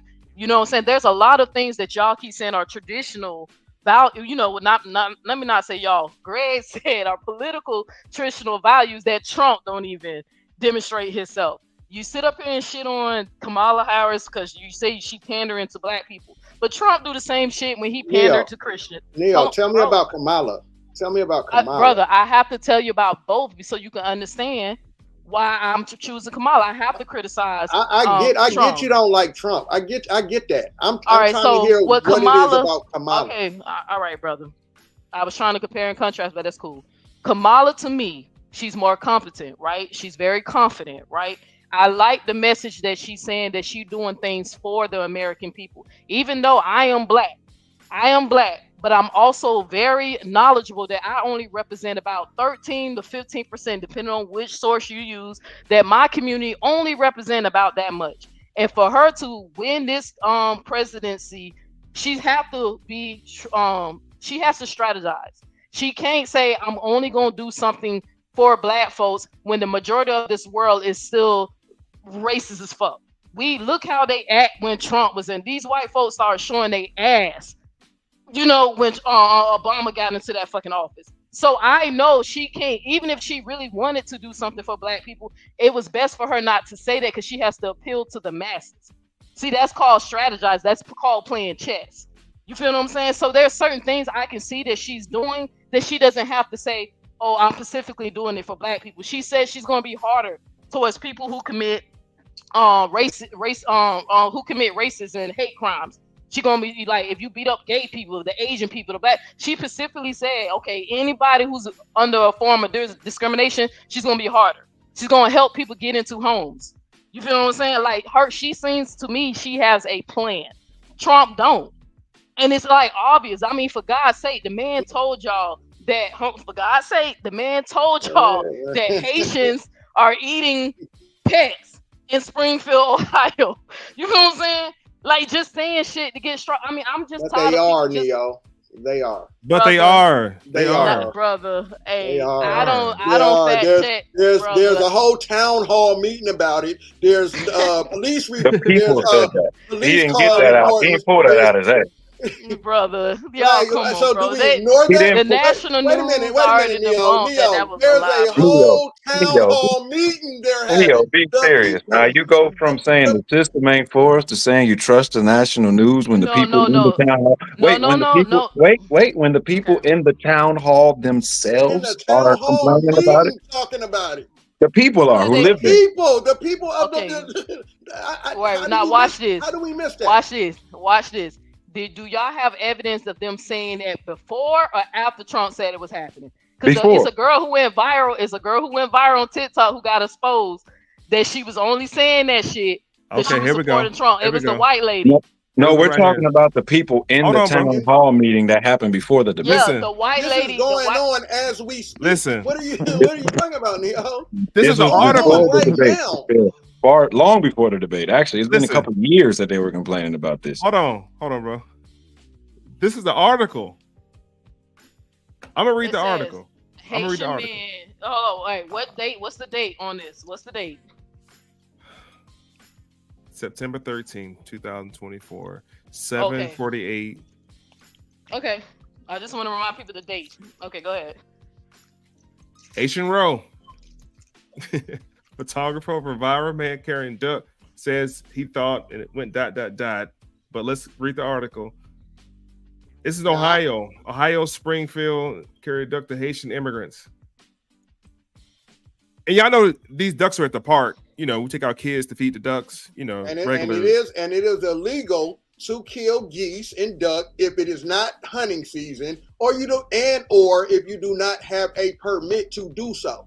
Now this specific picture right here, I wouldn't put too much stock into. But when we're talking about the people in the town hall meetings, the people of the city complaining about this. I want to see that source before Trump said what he said. And not only that, the police calls, the police reports. How do we ignore that? I just want to see the source on that. Because I remember when they were saying Asian people's eating our cats and dogs too. I remember when that was going around. You remember people wouldn't even go in Chinese restaurants for a while because y'all was saying that Asian people was eating cats and dogs and feeding it to us. You got it. You got it, Neo. Let me. Hey, I'm just saying. Minister of Information. Let me ask you. Ask you. I know this is your show, but I'm just curious. Before we get out of here. Yeah. I don't know if you're voting or not voting. So I would just ask if you had to support one or the other, because either way, somebody has to sit in that seat. Whether we think it's different wings of the same bird or whatever, somebody has to sit in that seat to protect the country or for the country. All right. So if you had to support one or the other, not that you have to, but if you decided to support one or the other, who would it be and why? It's me personally. It'd definitely be Trump.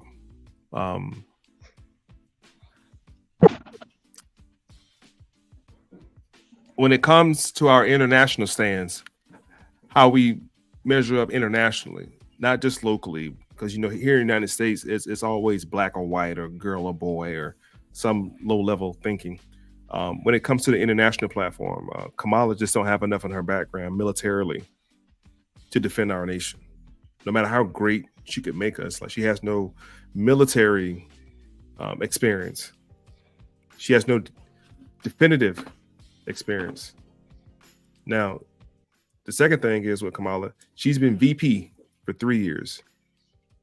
We haven't seen Kamala as much as we've seen her in the last 3 months, and we've seen her the whole 3 years. She is the border czar, if that's the title they want to use. She's in charge of the border as a VP. Hasn't implemented any type of introduced any type of legislation to Congress. There's no plan in place for Congress. My thing is, if we start dating, be the same person you are now that you're going to be in the future. Like, don't show up to try to be somebody else you were never in the past. That's my whole thing. But with Trump did a couple things, man, that I thought was pretty cool. Our economy was definitely a little bit better on his administration, coming out of 8 years of Obama. I think he did what he could do. And Trump is straight up. He don't ride the fence. He gonna be with you or against you. He gonna like you or not like you. And I like to be with somebody like that. Somebody, all right, you may not like black people. That's been known. Got it. Can we move on now? Now I know how you feel about me. Because Kamala, we're not really sure how she feel about us. Not as an individual collective. We're not sure yet. Let me ask you this real quick then. To a point you just said, right? All right. So for me, I know Trump is a nativist. Okay. I know he's Nationalist. against no, a nativist. Okay. I know this is one of my episodes in the docuseries of our story. It's the episode is called the Know Nothing Party. Right. So I know Trump is about, he doesn't like illegals coming into the country. He don't mind immigrants coming into the country the right way. He's not for illegals coming in, taking jobs and things like that, right? I have no problem with that. I have no problem with that. So I wanted to ask you, how do you feel about the immigration? And I guess I could ask you and Greg. I know I heard Neo stand. She said immigrants been here. They been here. They been. That's not what I said. That's not what. Okay, man. I'm sorry. Okay, let me start quoting you, Neo. I'm getting all your little quotes wrong. Well, let me ask all three of y'all. How do y'all feel about the? Go ahead. 150th anniversary. Well, Callie, go ahead, finish. I was letting you know that's not what I said, but go ahead, bro. I'm getting you all wrong. Let me. I guess I want to hear from all three of y'all. How do y'all feel about the immigration problem? Let Greg go first. Greg go first. Okay, so I want actually this bring me back to when Neo, you brought up that he was Jamaican. Okay, Jamaican is a nationality; it's not a race, right? So to assume that he's black simply because he's Jamaican is not the truth, right? There's Chinese Jamaicans. There's that's white. That's why I Jamaicans. wanted you to put up a picture of him. That's why I specifically said put a picture up. And I was waiting on that. I'm gonna just go by what he says himself. And you can put up a picture, like just because you have a skin tone that because there's dark Indians too. So a skin tone doesn't tell you very much, and that's not something that you should be basing your understanding on, especially if the person themselves says something different. Black, it just means a dark-skinned person, my brother. No, it doesn't. When we talk about black as it refers to America, when people come here with the same skin tone as you, they don't always have the same interest as you. So when a person born in the UK come over to America, do they call them England, or they say that they identify this person as a black male? Or do they say African-American? They identify as English because they're not African. No, they say black male. They say black male. Because they talk about the color but of the they're skin. Still not African Americans. Like that's not the same thing. Nobody African American doesn't necessarily mean being black doesn't mean necessarily mean you're African American. Black just mean the color of your skin. All right. I'm gonna continue with my point because I'm not. No, you're good. I just want to make sure that was clarified. Neo, we know she was trying to push the African American thing. Yeah, like I'm gonna continue on my point. So anyway, he was quoted as saying he distances himself from his daughter, that his mother and late grandmother would be rolling over in their grave if they saw the great name being used for these identity politics. Yes, he did. That was him. That was the straight from the father, right? So when we get into the immigration thing, her being here she's a citizen, but anybody who came from Jamaica would be a Jamaican immigrant. But if they came legally, that would be cool. If they came illegally, they may not have the same interests as me. As a matter of fact, they may be trying to replace my influence by using my tax dollars to do that. And I'm not okay with that. I'm not okay with people in California not getting the benefits of their tax dollars. Right here. Also, right here on screen, bro. Yeah. Now you can read that yourself as I continue. That's our dad. Not being able to get the benefits of my own tax dollars, but the $150,000 can go to the illegal immigrants for them to get a home when it's damn near impossible for me to survive here in California, right? You make it so that they can get it, and also they don't owe it back until they sell the home, if they sell the home. That's the illegal immigrants might have been here forever. However, they haven't been given the benefit of your tax dollars forever. So I'm not cool with that. And then also going into the debate, the wealth of lies that she told that weren't fact checked is what made me look at the media. I always looked at the media as bad anyway, but it got even worse. One, she went to say that there's no American soldiers in any war theater right now. That's a lie. There's 2,500 in Iraq right now as we speak. She said that dictators wanted Trump to be president. That's a lie. Right before, not even a week before that, Putin, the man who's at war with our ally, the Ukraine, endorsed Kamala. Why would he, who's at war with our ally, endorse Kamala unless he thought his war effort would be more effective with Kamala as the president rather than Trump as the president? She also said that all world leaders were laughing at him. Couldn't give a name though, but then he cited by name Viktor Orban, stating that the world was more safe while Trump was in office because people they weren't going to act out not knowing what he was going to do. Trump, right? Stop the Taliban. Stop the Taliban. I'm about to get there. That's exactly why Putin waited to attack until he was gone. And in Afghanistan, before the withdrawal, which was one of the worst military blunders since the Tet Offensive, it was literally the most botched withdrawal that we've had besides Vietnam, where they used all of our left behind equipment to do a parade to show how bad it was. Before that, he went and did an interview with Abdul, or not an interview, a negotiation with Abdul, the head of the Taliban, and told him if he touched any American soldiers that he would bomb their home. And he pulled out a picture of the home, and they did not touch an American soldier for 18 months after that. And this is coming from a soldier. We couldn't get 2 weeks without an attack before that. We couldn't get 2 weeks without an attack before that. 18 months is unheard of. And then to go back to that's just on the international scale. On the national scale, it gets even more pertinent. If you're voting for her based on what you believe, if you're voting for her based on what you believe is equivalent standards that you're trying to apply to them, well, then you're voting for the same regulatory prices that made California too expensive for the majority of people living there, including the businesses like Silicon Valley, who are leaving it because it's too expensive to do business. You're voting for that on a national scale now. So everything that we do will be more expensive. That's exactly why Bidenomics failed. And and Janet Yellen, the Federal Reserve, raised up the interest prices or the interest rates based on the Inflation Reduction Act that Biden started because of all of those regulatory prices. And you're voting for more of that. If she try to stop price gouging, she can't do that without doing regulatory prices. So then it will no longer be price gouging. Now it'll be effectively selling at that rate because you're paying for the regulations.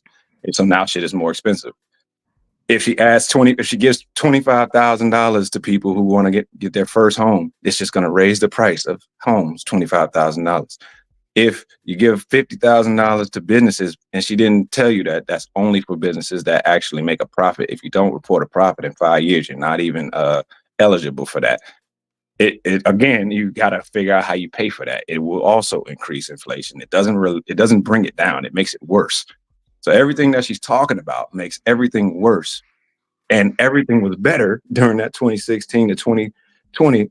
And then specifically for Black people, because you mentioned that she said she was playing strategy by not saying that she could do anything for Black people openly, but Trump openly talked about endorsing the Platinum Plan, which is $500 billion for Black businesses. So why didn't he use that same strategy? If he's so bad to say something like this openly, and his supporters are so racist and everything is so bad on that end, would he openly say that he was going to help Black people with $500 billion pledged to their businesses and entrepreneurship? Yep. And at the same time, he said it last time. No, he didn't say that last time. He said that while no, he didn't. He said that while his first run of he president. said that while he said it did not come up until he was running for president the second time, and he didn't get elected. He didn't get elected, so he didn't implement it. But he didn't bring it up because Ice Cube didn't even bring it to him until the second time. It wasn't an issue before the first time around. Ice Cube didn't bring it to him. What was the promises Trump made his first time he got elected? He didn't make any promises. We didn't bring anything to him. No, we didn't bring anything to him the first time around. That's just not true. But it was the second term that we got. But let me finish. Let me finish. For the second time, I'm gonna let you finish. But for the second time, I want you to know I'm going to debunk that. All right. Okay, that's all good. And maybe I'm wrong. Okay. But let me finish. You are wrong, but go ahead. Okay, let me finish with the rest of it. And we also had the most new Black home ownership and the most new Black businesses open during 2016 to 2020, because those tax cuts didn't just apply to the multimillionaire businesses. It also applied to all businesses. So you can open a home-based business and write off half of your mortgage, write off half of your, well, not half, but a portion of your mortgage, a portion of your rent, a portion of your cell phone, your bills, all of that good stuff could be written off. So a bunch of people benefited from that. They jumped in and and even scammers did it. Shoot, I ain't even gonna be mad at them. They got their bread, but everybody got in on that. And what people were complaining about was them owing taxes when tax time came. But the only reason they owed taxes is because you got more each check, and you didn't utilize the business tax cuts that you could have used. And you don't even have to have a successful business to do that. So what he did was give us the game on how he got all of his tax cuts. And instead of the ones of us who didn't capitalize on it, we started focusing on whether he like us or don't like us or what that means. All of that's irrelevant. And this is exactly why every other community of people can surpass us, because they don't care. Mexicans don't come here and be like, oh, does he like Mexicans or not like Mexicans? We don't care. They only care about how they can benefit from policies or not benefit from policies. That's the only thing they concern themselves about. They don't. No one else in politics concerns themselves with whether someone personally likes them or personally likes their race or not, because politics is not emotional. It's logistical. And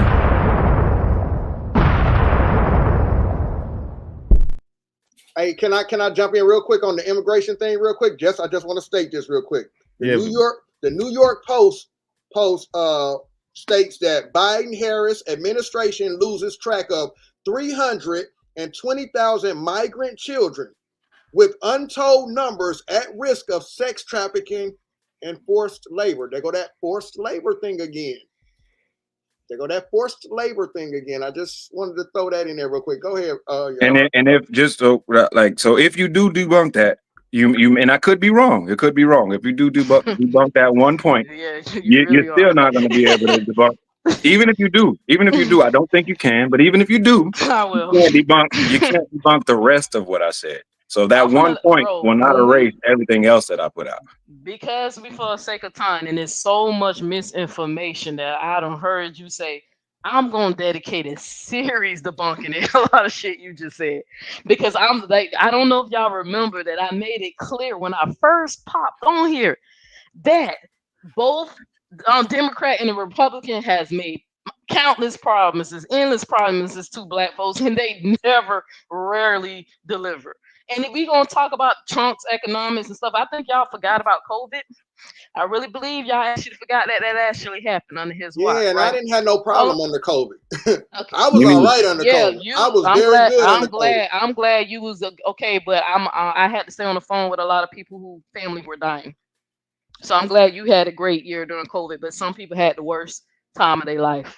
Oh, yeah, Worst okay, but phase of their life. economically speaking, it So didn't. what? Even economically, No, because I'm talking about brother, on. let I'm me talking about. finish. Let me I'm talking about finish. nationally though. Let Nationally me though. finish. Let me Hold on. finish. And let me. God damn. All right. Let me know when I can talk. Go ahead. No, you good. Go ahead. Continue, please. Okay.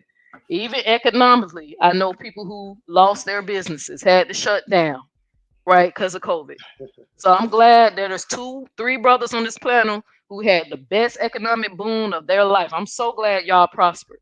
But I know my I heart did. goes out to the majority of people who did not prosper What I want under this man's to watch. point out. And I want to remind y'all that as much as y'all try to push that this man is so good at economics and businesses, how many times this nigga had, I'm sorry, you're not a nigga. How many times did Trump had to file bankruptcy? A lot of people How many file business? bankruptcy. That's a No, but business. hold A on. lot of people, Hold a on. lot of people do that in business. Yeah, That's a but business. That don't Side. mean you're broke. Yeah, it's a business side. Okay. It literally. Yeah. That's what they How created many times? bankruptcy for. It's a All business right. side. All right. How many times have this man had to file bankruptcy? How many times his business has failed? How many times his parents, people, his dad, people, money had to bail him out because of bad business decision? We can go on and on and on. At the end of the day, I hear what y'all saying about Trump, and I'm still not convinced that neither one of y'all, none of y'all have presented me a legit reasoning of why black folks should support Trump. I'm saying they should go independent. But I said, but since I have to choose because I want to vote in this election, I'm voting for Kamala because I feel like Kamala. she's the most. Kamala? And she's Kamala? bringing in all the immigrants into Come on. argument. Okay, brother, but hold on. 'Cause I wanted to speak on the immigrant thing. I'm glad you keep saying that Go ahead, over and over and over. Go ahead. The wildest thing about this whole conversation that I'm listening to 3 black brothers sitting up here acting like immigration just became an issue in America. When I made Not that just statement, immigration, not just immigration, Neo. Not just okay, brother, immigration. can There was think a you- whole list of other things. Let her Like I finish real quick. listed a whole number of things A that whole were. Let her number of finish. things. Hold on. Like, Hold on. go Let's ahead. let her finish. Not just immigration. that y'all are so convinced that now there's all of a suddenly an issue with the immigrants, right? The problem is immigrants. When you black folks been struggling economically, our neighborhoods, right? The ghetto or whatever you want to call it, poor education system, that shit been a problem among us before the immigrants even came through. Now, do I agree with you that sometimes I feel like the government do give these people money and grants and stuff and they should be giving this to us? Yeah, I do agree with you on that, but to sit up here and try to convince the world or convince black people is the reason why we under our oppression is because some motherfuckers keep coming in the country illegal is disingenuous, because that's not true. We under oppression because we in a racist society. We've been dealing with this shit for 400 years. Since, if you want to believe that you were already here, or if they brought your black ass here over on a boat, your ancestors been Here we battling go these with white the folks. oppression thing again. No, Oh boy, my Callie, I God. know you disagree with that. I know you Hold disagree with on. that, Hold but black on. people Hold are on. oppressed, brother. Just for Black the Hey, we people record. are. did better after Just for the slavery, record. Just for directly the So, after record. slavery, than we but do now. I Listen to feel like one of the things that they have y'all very fooled is that these rich people, the elite, sitting up here, they the reason either why you black folks are poor. They are the reason. But for somehow they able to shift the narrative and got y'all looking at other poor motherfuckers who live in another country coming into this country to try to get a better opportunity. They're the reason why you don't have jobs. They're the reason why they won't give black people business loans and give us We free wouldn't say any education. of those And hold things. on, bro. She got a That good they the point. She reason got a why. point. Let her Like, I cook. think that Let her I cook. don't understand where all of a sudden all the hatred towards the Let her cook. immigrants are coming from, because they are not the issue. The issue is this system. That's But what no I'm one saying. said any of those things, though. Brother, oh my God, we was talking about them when I said Trump made a ridiculous comment about immigrants eating pets, right? Then y'all tried to show me an article of somebody saying immigrants eating pet after he made that statement, even though I already done told y'all that it's been national news that these people don't debunk that Look in our chat. the lady who originally reported the story admitted that it was hearsay, and when they tracked down the original woman who complained to the city hall, she said that her cat was lost, and they later found the cat. When they Okay, could look not in find the there's cat, a town brother. hall Oh my meeting of God! look in people, our chat. Neo. Neo, look in our chat. I left you 2 links that were There's a before town the hall debate. Okay, and of then that they community said, people. You're talking about one lady. I'm telling you where the story has originated. The lady who originally made the complaint, Okay. I and mean, you everybody jumped on. Okay, Just- you're right. You're right about that. about her. What About Okay. her. You're Yeah. right about her. We give you that. Okay, now what? now Okay, let's- Look the in the point chat. is, I gave well, you 2 links that you well, can the use. point about her. is, the point is, one of the political strategies that Trump is trying to use is to get y'all to all of a sudden hate the immigrants. These are just, like I said, I'm with you. I don't like that our system is purposely giving the immigrants a one up on us. That shit boils my blood. But we know they doing that shit on purpose to continue these political arguments, Well, to they're have us doing it arguing and under- dividing, and for us to shift our putting our foots on their necks and shifting it onto the immigrants so we can blame them for our problem when our problem is the motherfuckers who's giving them the fucking money. All right, No, that's that's fact. who's doing That's it. fact. So, That's fact. all right, but Hold the on, thing hold is, on. I just want to clear this up. It's the elites. It's the people in high. It's the big business. It's the Amazons and the these billionaire companies who refuse to pay taxes. That's Right? fact. It's them. It's those people why you are under the condition that you are. It ain't the immigrants. You can't get mad at people who want a better life. That's No, why that's they fact. here. That's You know fact. what I'm saying? That's But fact. can they control? Can they do a better job controlling that? Yeah, but you know they're not gonna do that. It's a political tool they use every year to make the right wing and the left wing fight against it. It's called smoke and mirrors. It's a distraction. I never All fell over. for it. No, I I never agree with fell for everything that you're saying argument. right now. I I literally agree was with like, yeah, everything fuck you're saying. that. You giving them immigrants the fucking money. Yeah, they might be hopping their ass over that fucking fence, but your white ass the one giving them the fucking money. I'm not giving them the fucking money. Right? I don't See, have no money to give their ass. let So her that's cook. what I'm saying. Like I don't have a problem with y'all criticizing Kamala. I get it. You want to know, hey, the person I vote for, I want to make this somebody who I trust. I want to make sure they qualify. But I think it's unfair to just keep running around repeating the same Reddit of people who I told Callie, maybe we'll do a show on this, maybe we won't. It's no secret that the what y'all call the white supremacists or the white wing, that a lot of Republicans are documented white supremacists. I literally told Callie, hey, reason why I'm voting for Kamala because the KKK voting for Trump. What the fuck is he's saying to them that they are backing this man 100%? What the fuck is you doing that's appealing to them, bro? That's all I'm saying. But we gon' when I can do my show, I'm gonna debunk a lot of shit, even that birth certificate. The one that says that her mama was Caucasian and her dad was Jamaican. They already debunked that by proving that in whenever she was born, like in 1960 or 50, that the original California birth certificate didn't even ask you for the parents all of that. So make that clear. There's a lot of stuff y'all said tonight that just not true. It's the same But shit being repeated. It's an hey, echo so chamber, and I feel like hey y'all Neo, not fact checking. hey Neo, one, Mhm. I agree with the majority of what you said just now. Right, the majority of Immigrants it. not the problem, brother. No, I agree with the majority of what you're saying right now. The real talk. I just want to make sure you understand. Not one of the 3 of us said anything about a birth certificate. I don't even think any of us knew about this birth certificate. Well, they questioning is she black or not? No, And I said got she's you. never. I got you. I'm just letting you know that within this panel, none of us brought that up. I don't think any of us even care about that. Callie brought it up, brother. Callie brought it up. Let's deal with that though. Wait, real quick. When her own daddy says he has no black, this is the reason we showed the quote of her dad. Real quick, because I have to fact check that to see if her dad even said that. Honestly, okay, and that's fair. I'm not saying he didn't, but I gotta fact check that. That's because fair. When I went to his Wikipedia, it clearly said that he was the first black man to write something, and then he identifies. He does not identify. Anybody can identify. Anybody, just so you know, Neo, anybody can edit a Wikipedia.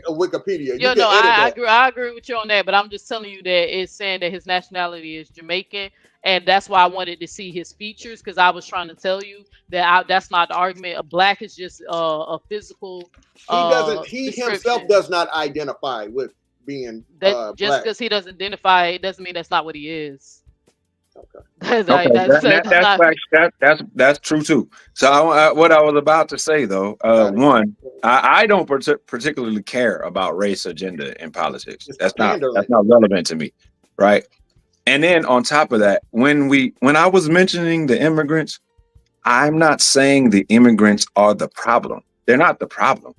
They just coming to get a better life. I don't have no problem with anybody trying to get a better life. The problem is in the policies that give them our tax dollars, and that is coming from the left right now. Does that say that it can never? Does that say it can never come from the right? And this is what and the reason I'm clarifying all of this is because I want you to kind of focus on responding to what's actually being said to you rather than what you're hearing from what's being said to you. No one's saying the immigrants are the problem. That's not the problem. The problem is the allocated funds for the immigrants that's coming from the party that you want to support. And with that being said, without mentioning Trump, without talking about just refer to, I would like to know what it is about Kamala that you think is beneficial for Black people. I believe that she's intelligent, right? I believe she's intelligent. I believe that she understands that this is a racist society. Her being a woman of color, I'm sure she probably had to endure some type of biases herself. I think she recognized that there is a problem in the real estate industry where it's so hard for even middle class people to own homes. I agree with her with the abortion rights. I feel like a woman should have the right to her own body. No government official should tell a woman that she has to carry her dead baby to full term because you don't believe in abortion. There's a lot of things that Kamala said. Of course, me being an openly lesbian woman, of course, I agree with her about the stance in the LGBTQ hate speech and the stuff that we have to endure just us being openly gay. There's a lot of things that she stands that I agree with. And with Trump, like I said, I want to remind y'all again, this is a man who is a convicted felon, right? The court system, the whole court system, who y'all want to say that we should respect, found this man is guilty.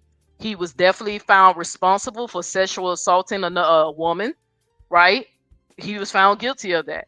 And I think Trump is the ideal of what white privilege looked like in America. And I feel like Black folks, I feel like you asked me, brother. Oh my God. Without mentioning brother, Trump. I can't look, brother.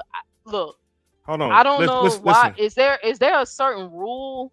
The reason for it, to answer that question, yes. Brother, yes. And for me to tell you why I support Kamala, I have to show you the things that she agrees with and he disagrees with. I just want to remind y'all that he's a convicted felon and this woman does not have a criminal history. That's exactly what I was going to lead to. It was going to circle right back to Kamala. I have to criticize Trump. So listen. So I just want to remind y'all that y'all are telling Black people to support Okay, brother. Hold on a second. Anytime anybody's on having discourse, there is decorum on this platform. So if you ask somebody a question, you have to give them at least 3 to 4 minutes to answer your question fully. Like you have to let them get their whole point across. This is for everybody. Like just let them get their point across. Like the sister's making some really valid points. Like she's on her square, definitively talking about what she believes. And I feel like you have to give her the time to answer the question fully. Then go back into what she answered and try to disassemble it. But I think she's giving some really good answers as far as how she feel about it.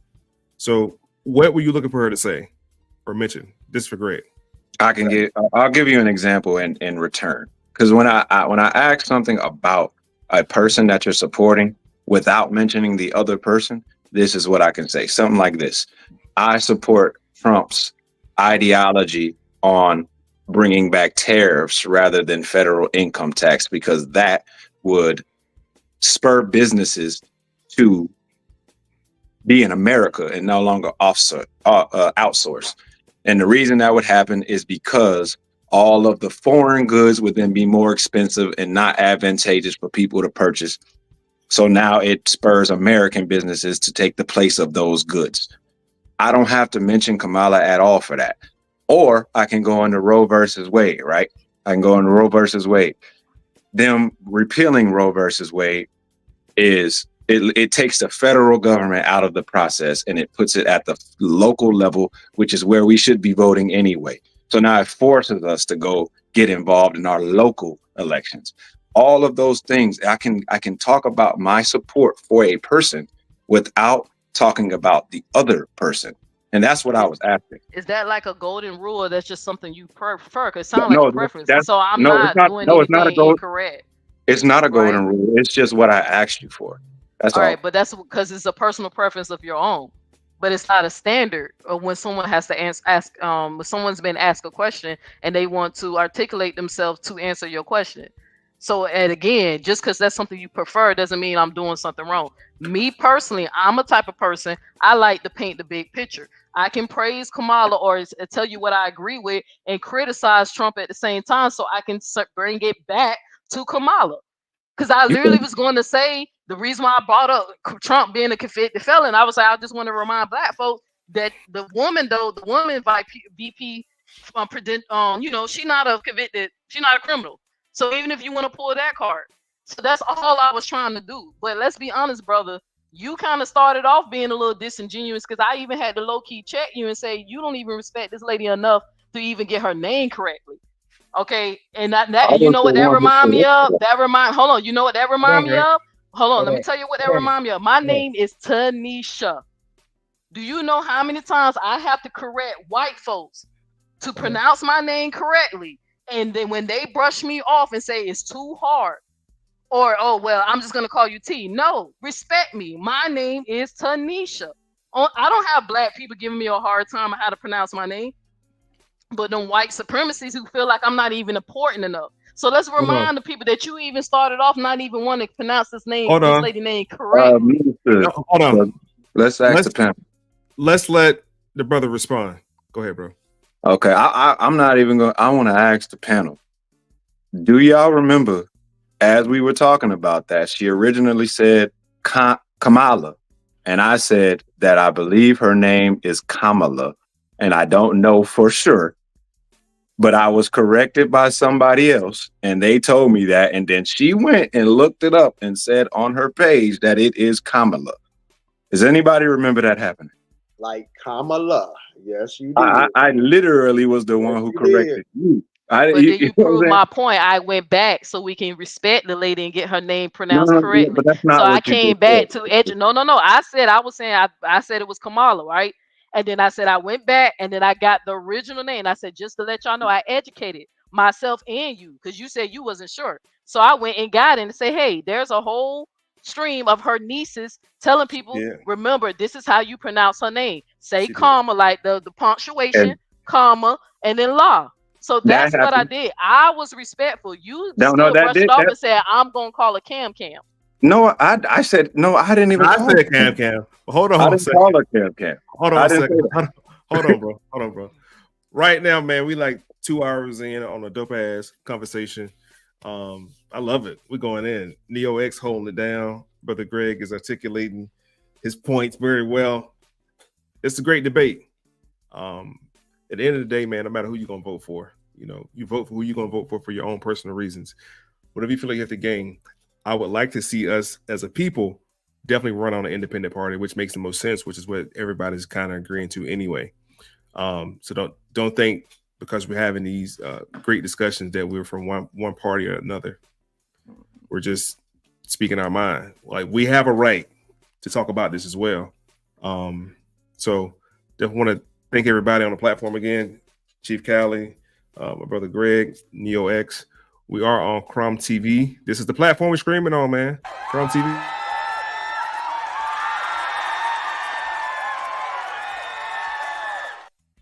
And of course, always over on my platform, the M.O.I. podcast. Who taught you to hate the texture of your hair? Who taught you to hate the color of your skin to such extent that you bleach? Stay tapped in with us, man. So again, we round in the second hour, brother. I know you got to go. Yeah. I'm just going to close out. Just on that final thing. I never called the woman Cam. I never intended to use Cam. I only clarified why the Minister of Information was using that term. I actually corrected the fact that her name, as far as the official sites say, is not Kamala. You are correct in that you did go and look it up, but you are incorrect in saying that I said something wrong about the pronunciation of her name. I actually didn't do that. So I don't want to revisit this history as far as how this conversation went. That didn't happen. You didn't respect her enough to actually learn her name because you say you're not going to say neither because every time someone corrected you before. So that's the point I was trying to bring, that you don't even care enough to actually get her name correct. I'm not finished with my closing. I'm not finished with my closing. I just want to make okay, brother. All right. I didn't know y'all was closing. My bad. Yeah. So it's just me. I got to step off. But I actually did use, from the time that they corrected me, I also said like, oh, my bad. Okay, I'll use Kamala. I said, I'm not sure, but I have been using Kamala since I was corrected. I said all of that in this panel. You didn't hear me, but I did say that. With that being said, I think I've made it very clear why it is that I support Trump's economic plan more than Kamala. I don't believe that anything that she's bringing to bear will bring inflation down. In fact, it will make it worse, and it'll make it more difficult for us who are already on the bottom to elevate ourselves and get involved in what everybody calls the American dream. I believe Trump does that, and I also believe that he has spurred us to go towards our local elections, which are far more important than just the presidential election. And if y'all do get involved in local elections, or even if you don't get involved in local elections, understand that if your community changes around you, it's because the community voted for those changes. So if you want to change that, or you're just not aware of what it is that you're voting for when you vote for those changes, if those changes are negative, then get more involved in what it is that's actually being presented, rather than just looking at the surface level of what's being said, because it's never that simple in politics, and politics should never be emotional. It should always be transactional. My guy, Greg, my man. Hey, man, you welcome to come back anytime you want to, man. All right, I appreciate y'all having me, man. I got to step off, but y'all please let me know how the rest of the conversation goes. I'll definitely go look on it if it ends up on YouTube. Hey, it's gonna be on brother. YouTube. It's nice on YouTube. Streaming right now. Okay, I appreciate everywhere. I appreciate your contrast and perspectives too, Neo X. Yeah. You did a good job, brother. So appreciate you.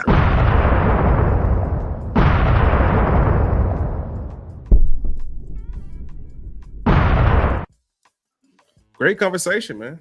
Yeah.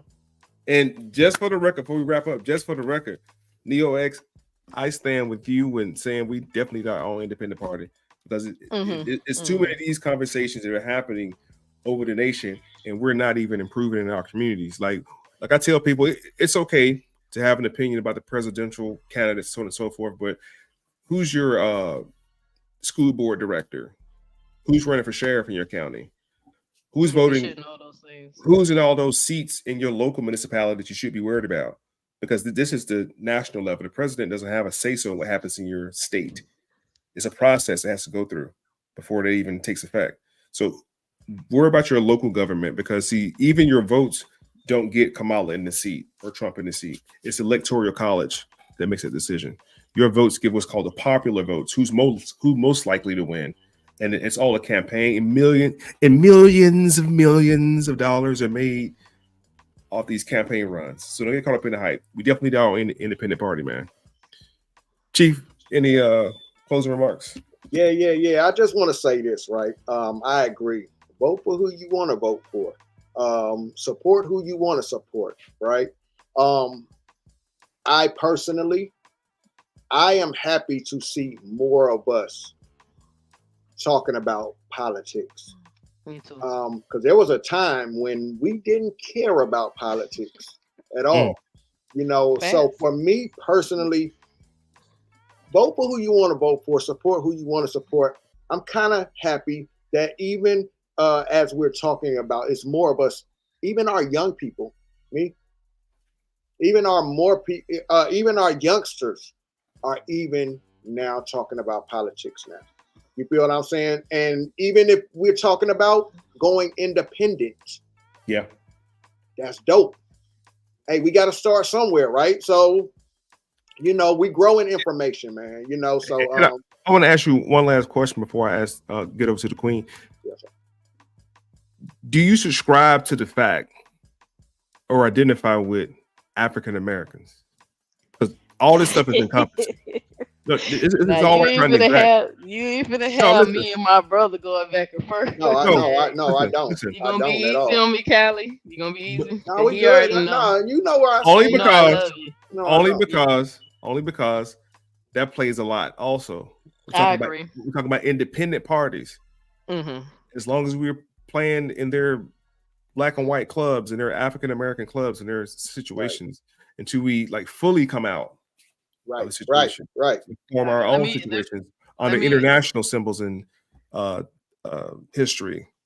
Yeah, and I'm only speaking for myself because I'm from Georgia territory, and I found out recently, past few years, that my grandmother's mother, my great grandmother, is Yamakra, and I became passionate about finding who the Yamakra people, and found out that we had a little bit of land down in Savannah. It was mind blowing. So I know that we're not from over there. Right. Okay. And I'm Alabama, and I'm Alabama Rudy. I'm Alabama Rudy. Let me say this. Hold on. Let me say. Okay. Let me fill my cup right quick, sir. Fill my cup. Fill my cup. No, okay. First off, Callie, Callie knows I love him to death. This is my big brother. Let Minister go ahead and finish his thing. Fill my cup right quick. I thought he said 1 second. Oh, my bad. Let me fill my cup. So what I'm saying is, according to what is written in history, I know that people from the continent of Africa were brought to the Americas, North, Central, and South. There's also a timeline when the numbers of Africans were brought to the Americas, North, Central, and South. And it seems to be a larger amount of individuals were brought into South American region to this day, Afro-Latino. That region absorbed the most amount of Africans. So then I wonder, well, who were the people already in North America who were already here? And they were of a darker hue of people. They were not Africoid. They were more from the Western Pacific Islander people, like the Aborigine, who are not at all have any African blood in them at all. The Micronesian island people have no African blood in them at all. They go by the Y chromosome. So they just found the oldest one in South Carolina that outdates the one in Africa. Recent news. Look it up. According to we're gonna talk about that because I heard that was actually on debunked. But I don't want to get into it. No, I don't. No. I'm telling you because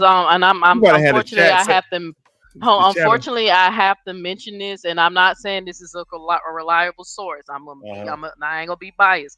I already heard this argument. Did I go research it at the time? No, but I just want you to know from my understanding, because I was watching the nigga called Sonetta. It was a guy named Jabari who had this back and forth exchange.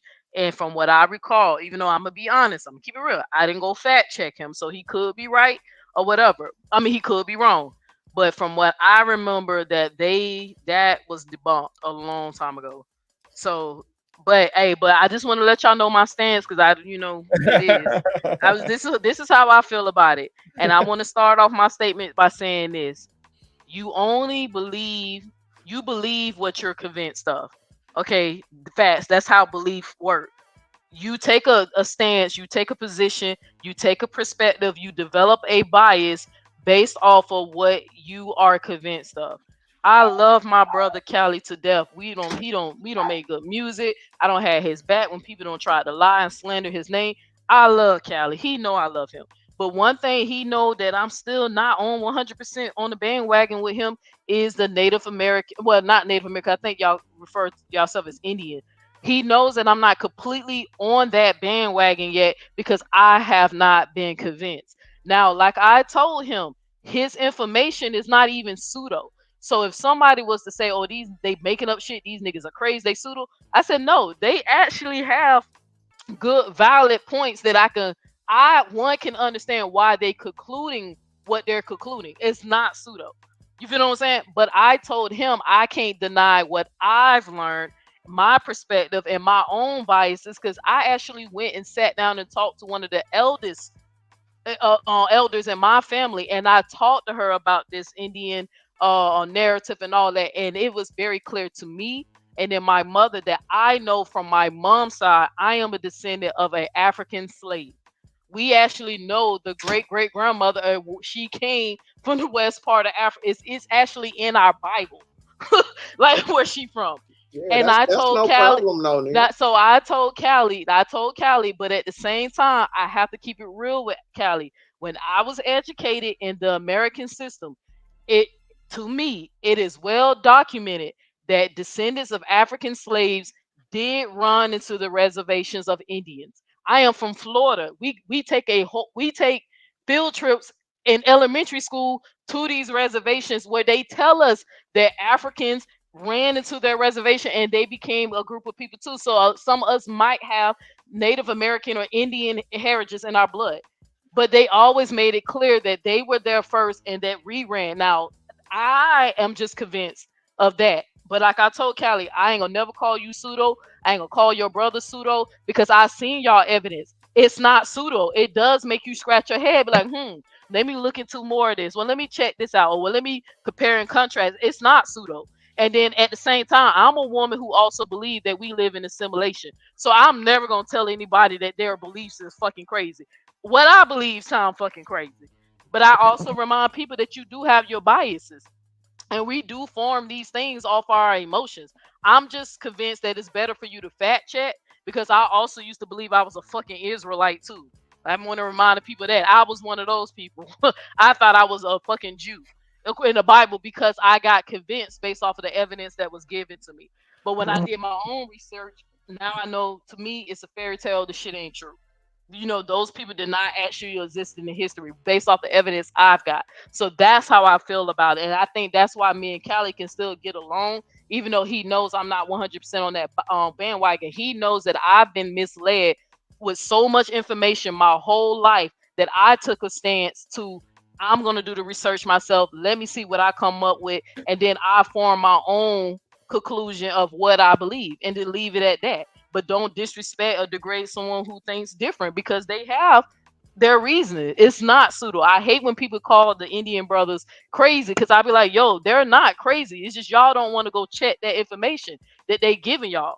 So they're not crazy. Just look into it before you completely dismiss them. They could be correct, but I'm just not convinced yet. That's it. That's where I stand. You have every right. You have every right. Yeah, I mean, you have every right to think that. Yeah, that was. I'm just not convinced. Callie knows I say that to him all the time. Yeah. But Callie, am I lying? Do I shit No, on you and say you crazy or you shouldn't be? No, I be like, bro. I go look up. He send me something to go check out. I be like, okay, yeah, Callie, that's interesting. But Callie know I kept it real with him. Man, I talked to the eldest person, and she said, baby, I don't know where they getting that from, but she said your family are descendants of African slaves. And we went through the little. Let me say this. We went through our Bible because back then a lot of our ancestors kept our family tree. They wrote them down in the Bible. And let me just say this to you, Neo. That's one thing I've always said to you. That's not our argument over here, is that nobody came from over there. That's never been our argument. We're the ones who say, do your genealogy and find out if you are from over there. Because you just may be from over there. But that's not everybody's story. It's just not. But if that's where your family leads you to, if that's where your genealogy, your family tree leads you to, salute to you. Salute to you for knowing where you are off the land. Salute to you. And that's all I say to anybody else. You just may do come from across the water. Salute to you for finding out where. Africa is a big landmass full of different countries, different cultures. Yeah. What culture do you come from over there? Yeah. What people do you? So I never say you're not from over there because somebody might be. That may be somebody's story. It's just not everybody's story. Hey, go back to the artwork because I wanted to show Callie something because me and him, I think we discussed this a few months ago, but we never got back to it because I wound up switching my jobs. But go back to hit back. I want to go show some artwork that you just had up. And one other thing I would just want to say while y'all finding that is, I'm just want to say I will not get on this World Wide Web. All right, go back, go. All right, go down. All right. And debate my bloodline what is that with feather? anybody. You see the brother right here with the feathers. What is that called? That right here, where it says Virginia Outdoor Foundation, Chica, right there. What is that attire? What is that called? Where he got the breastplates on, the feather. What is that attire called? Do you know? No, I'm not going to guess at it. Yeah. What is All it? right, so where is it that this man right here? Where is it? He's saying he's from, or what tribe? Chickahominy. He's a Chickahominy Indian. What part of America they from? Like, where is that? Is that east or west? East Virginia. Okay, so I'm glad this is Cali. This is the point that I was trying to tell you when I told you I spoke to the guy at my job that was a Navajo. We was talking about the artwork in the breastplate, and you see the feathers. He's a Navajo, and his people have on that same attire right here. That I was trying to ask you, what's the difference between the East Indians versus the West? Because you remember I told you in their oral tradition, he told me that they teach that they was always here, and their territory is in Oklahoma, New Mexico, Arizona, and a little bit of part of he showed me this piece of part on the map. And I told him that when I was a truck driver, I traveled all the time to the West Coast of America, and I see the same similar artwork down to the attire, the breastplate bones, the feathers, and all that. How come those people have the same influences on each other if there are supposed to be two different tribes of people? And that's something that I feel like one of the things I'm waiting for the Indian brothers to explain that to me. Where did this artwork come from? Even down with the turtle, you see where you got the turtle and it says the Chickahominy tribe. I can show you in Arizona a truck stop that has that same symbol. You know what I'm saying? Of a turtle, or it's a wolf in it, or they have the corn on the side. How come that y'all have these similar cultures and traditions, but claiming to be two different people? Because a lot of them, they took a lot of our. They took a lot of our. Hold on, man. But mind you, this brother is I feel like it's right here. I feel like it's right here. He said he's a Navajo. What's going to happen is we have to have an offline conversation with the sister and show her more information, because I think a lot of the conversations is being based on when she was saying the West Indians and the East Indians. You're right. We all know the West Indians are descendants from Siberia. Right. Or the Philippines when they had the Filipino slave trade, or Asia. early 1500s, or Asia. Like, that's already understood. They lived in teepees. They didn't have no permanent dwellings. They were living around the mounds that had been there 38,000 years before they got here, and they all know that. How come they have the same culture and artwork of the East Indians? Easy. You have to copy from somebody who got here first. They had to see it first to copy it. But they had in their oral tradition, they said they were already here. They have no culture. They have no artifacts. No culture. That's what I was telling you. Those people have no culture. It was all like learned. Like, watch this right here. So you don't see the similarity between the Mayans and the West Indians? You don't see the similarities between the two? The Mayans, they're North America. Because you remember, I told Callie that one thing he did tell me to ask Callie is, where did they get corn? If y'all were already here, if the East Indians were already here, where did y'all get y'all corn from? Because it is scientifically documented, and it ain't, I mean, the books make it clear. Corn came from Mexico. Okay, let's try it this way. There once was an area called Mu, the land of Mu. I'm gonna take you back this far.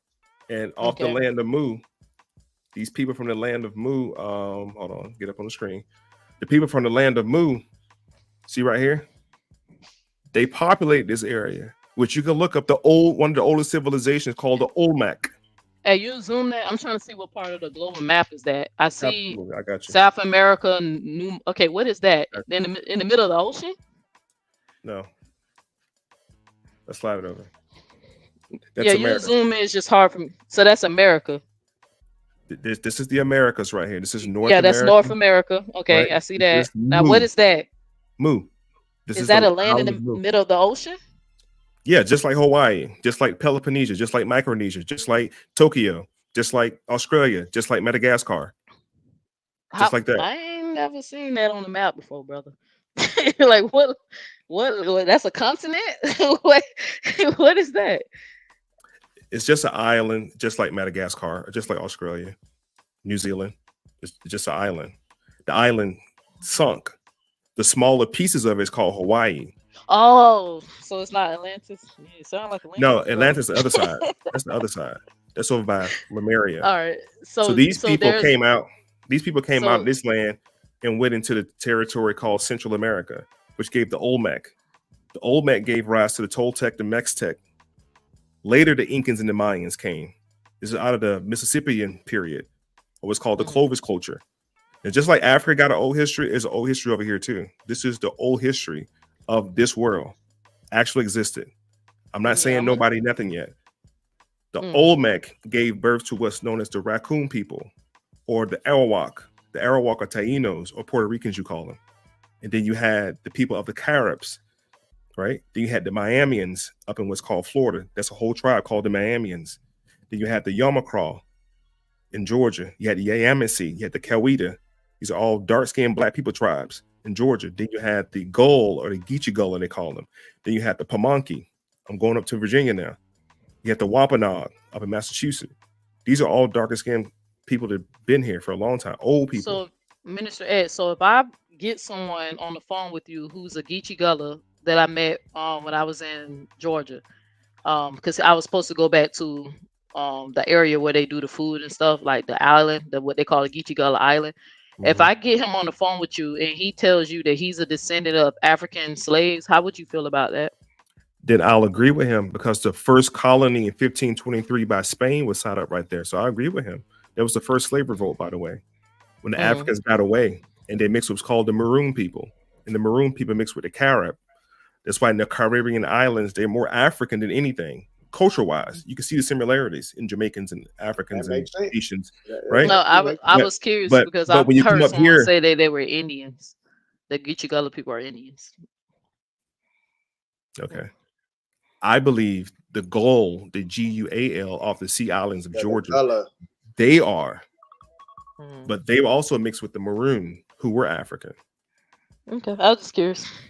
All right, so I'm gonna do my research about the moon because I never heard of that. That's why I was telling you. This is why I don't jump on and disagree or call people crazy, because there might be some information out there that I just don't know. You feel what I'm saying? Yeah. But Callie knows I'm just not convinced. But I never heard the land of the moon. That's very interesting that it's in the middle of the Pacific Ocean like that, and that they're saying that this island sunk, or whatever. Like, so I want to. Well, I mean, you got Hawaii. You got Hawaii, and all of that is out there. Like, yeah, but they're not sunk. We can actually go over there and see. Sunk, but they're a part of a bigger island chain. Is my point, sister. Just like and they say in the next 50 years, California gonna sink often because it's an island. California saying that. So do y'all believe in Pangea? Of course. I believe it's I believe it's a theory. Tectonic plates moving, of course. Okay, yeah. I'm just curious. Of course they should. Do you believe that black people only came out of Africa? I believe everyone came out of Africa. Yeah, she believes everybody came out. Oh God. Yeah, I believe everybody came out of Africa. Okay. Everyone. All right. I believe that. I believe that. That's what I say. I believe the Pangea, and at one point, the continents probably were connected, or and that's how some of these people, migrated from one point to another. But I definitely believe that everyone came out of Africa. So, who taught you that? I'm gonna keep it real. I think that's a traditional standard and American system. For what they teach. I know, like, when we had to learn about different races, like why do black people have wide nose and white people have long nose, why our hair is coiled and their hair is straight. They give you the equator theory. The closer you are to the equator, these people tend to be more melanated, and the further away where they lived under had more exposure or less exposure to the sun, these people, genetically mutated, and people lost they melanin, and stuff to adapt to the climate that they was in. And we You believe see, that? Yeah, yeah, that sounds like I actually do believe that, because evolution is something that I feel like is currently being demonstrated. We see that at one point, your genetics is passed on. You know, that's why you got Mexican people that's like, you know, usually shorter than compared to Americans, they tend to be shorter. That's why you have the Indians, not Indians. That's why you have certain, like Korean. I don't know if y'all noticed, like Koreans, they don't even have to wear deodorant because there's something in their genetics where they don't have that sweat glands that make them musky and shit like that. I do believe that people bodies over time, it might take 1,000 years or 20,000, I don't know, but your body will genetically change to fit the climate that you're in. Like, we see the evidence of that. Okay, hold on. So, let me interject 1 second. On this platform, Minister Information, I have disciples. Chrome has master students. One thing I love about this platform, and this shout out to the chat is going ape shit. The chat is going crazy. That's why I ain't even reading it. The chat is going crazy. Let them say whatever they want. I ain't even reading that shit. Bro. No. This is to you. This platform, these viewers are woke. Like, they know a lot of information. So when they hear you saying shit like that, they know about Melvin Herkovich, who's on my screen. Right. They know about what's his name? Dr. Leakey. Yeah. I'm sure they know a lot of conspiracies too, bro. No, these are not conspiracies. This is the father of African study. I was just saying, I'm sure. I told you that I let a group of black men convince me that I was a Jew, an Israelite, that I was a motherfucker in the Bible. Neil, he asked you, where did you learn this from, right? You're right. That's why I said. That's why I said he's showing you who created these things. He's showing you right now who the creator of what you're spewing now or saying now. He's showing you where it came from. But are you understanding? I'm saying that I seen this same tactic with Israelites who showed me scholars, who said that what's one of the ones they keep lying about? Hitler saying that the Jews left black and they came back white. I don't seen this tactic all the time. That's why I have to do the research for myself. All right. I'm gonna read one thing. This is a divine warning. Listen to me. This is to the audience. This is a divine warning. Psychoneurosis is a mental disorder affecting the spirit, personality, motives, and action of Negroes who have failed to rid themselves of the psychological ills they have occurred from their collective experience with foreigners. It's marked by distorted ideas of self and others. Psychoneurosis is the result of an unnatural pattern of perception, logic, thought, speech, behavior, and emotional expression. And it is accompanied by various unnatural dispositive manifestations, such as, but not limited to, self-group depreciation, the champion of non-Black ideas, conversion to non-Black religions, xenophilia, especially Anglo-centric xenophilia, cognitive dissonance, sexual deviation, escapism, dual or double consciousness, conflicting loyalties, and unscrupulous liberalism, differing in the degrees from severity from one individual to another. Psychoneurosis. Is that in the DMT?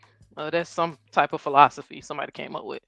You're talking about the DMS. I mean DMS. I'm talking about DMT. Is that in the DMS? I'm gonna tell you. That's a philosophy. I'm gonna tell you gave this term. I'm gonna tell you.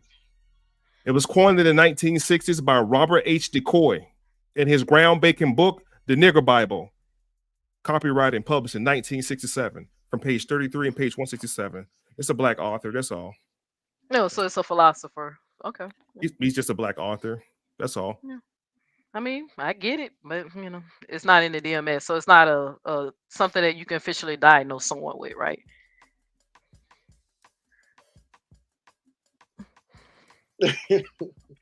I would just keep it real. If I go to a therapist, I don't have to be worried about being diagnosed with that. That's a philosophy of what he believes, right? Who created DSM-5?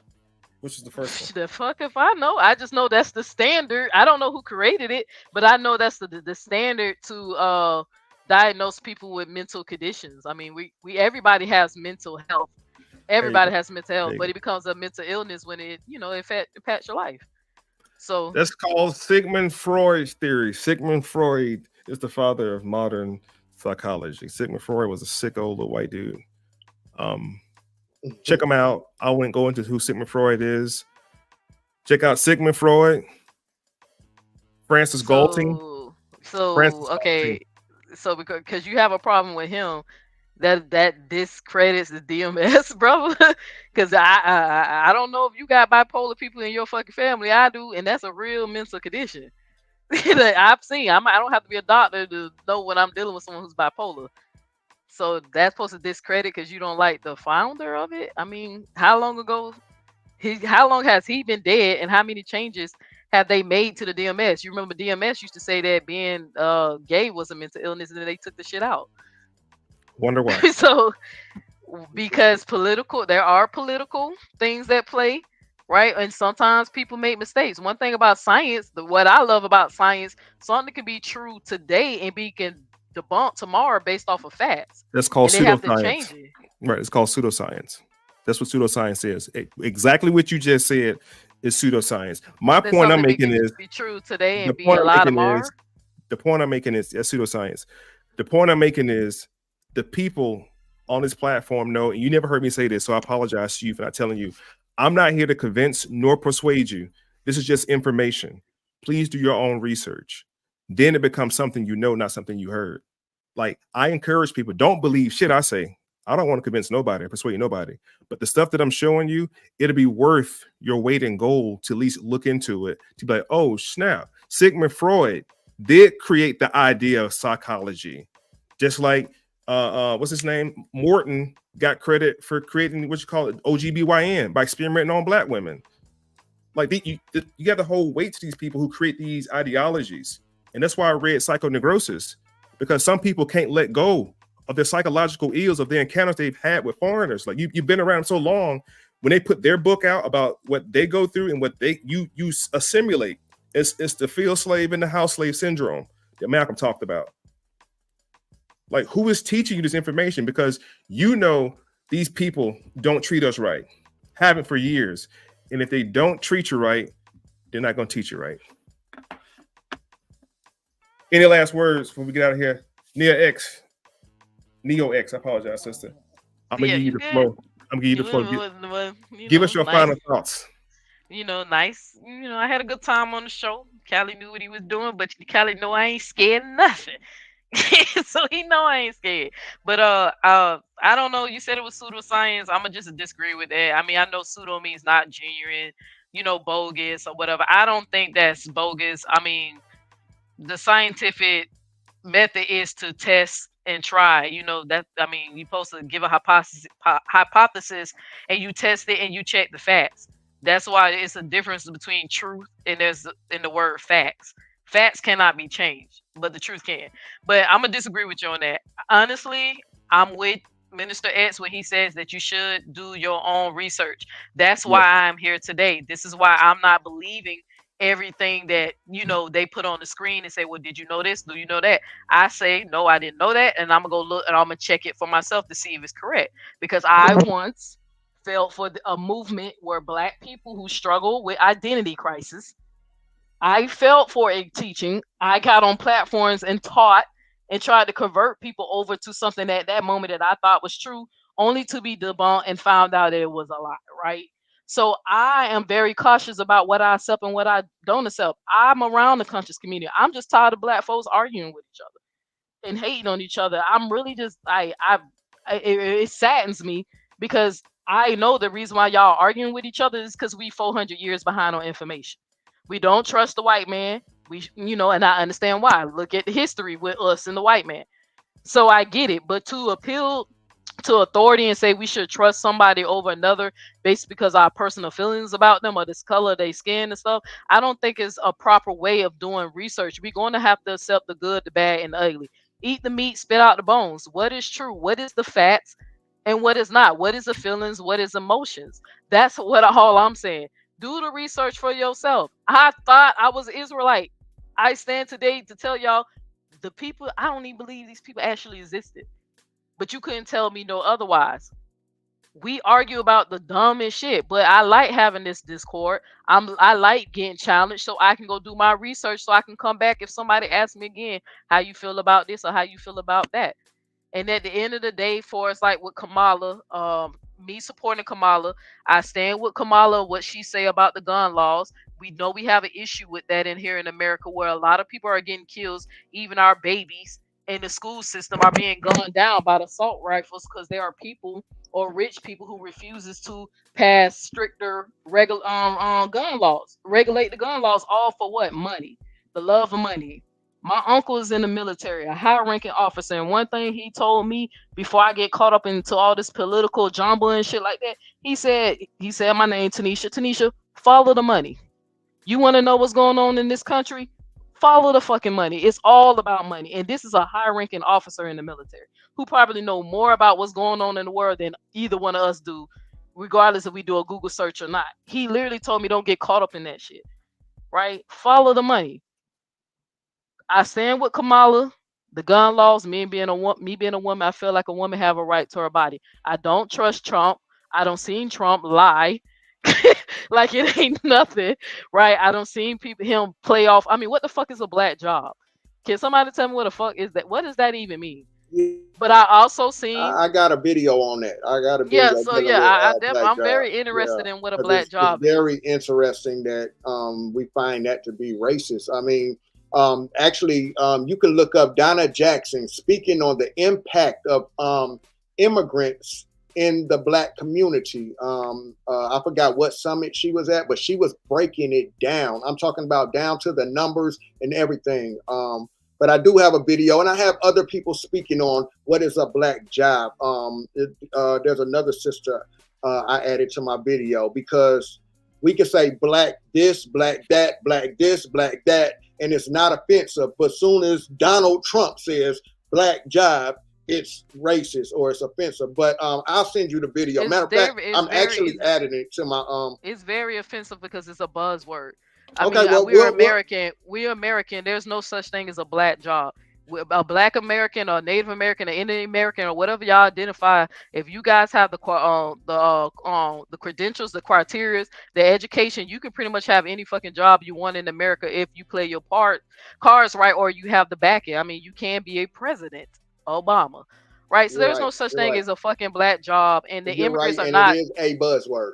And that's Yeah, why it's definitely that's why I just said it's amazing that we can say anything is black, black this, black that, and it's not offensive until Donald Trump says black job, which he's talking about lower level jobs, basically, like for people with felons and stuff, truck drivers and cooks and things like that, where they have felonies and they can't get real jobs, and these immigrants are coming in taking those jobs from those people. But I mean, there's more to this, but it's talking about the immigrants coming in affecting certain jobs in our black communities. For instance, you could say black schools. It's a public school, but it's in a black area full of black people, quote unquote. So this is what I'm saying. You get what I'm saying? You could say black something else just because it's in a black area with more black people. They're dropping these immigrants off in our communities. So it's taking our jobs. You feel what I'm saying? So this is what he was speaking on when he was saying black jobs as far as our community, and the immigrants being put into our community, taking the lower level jobs for lower wages away from our people. But go ahead.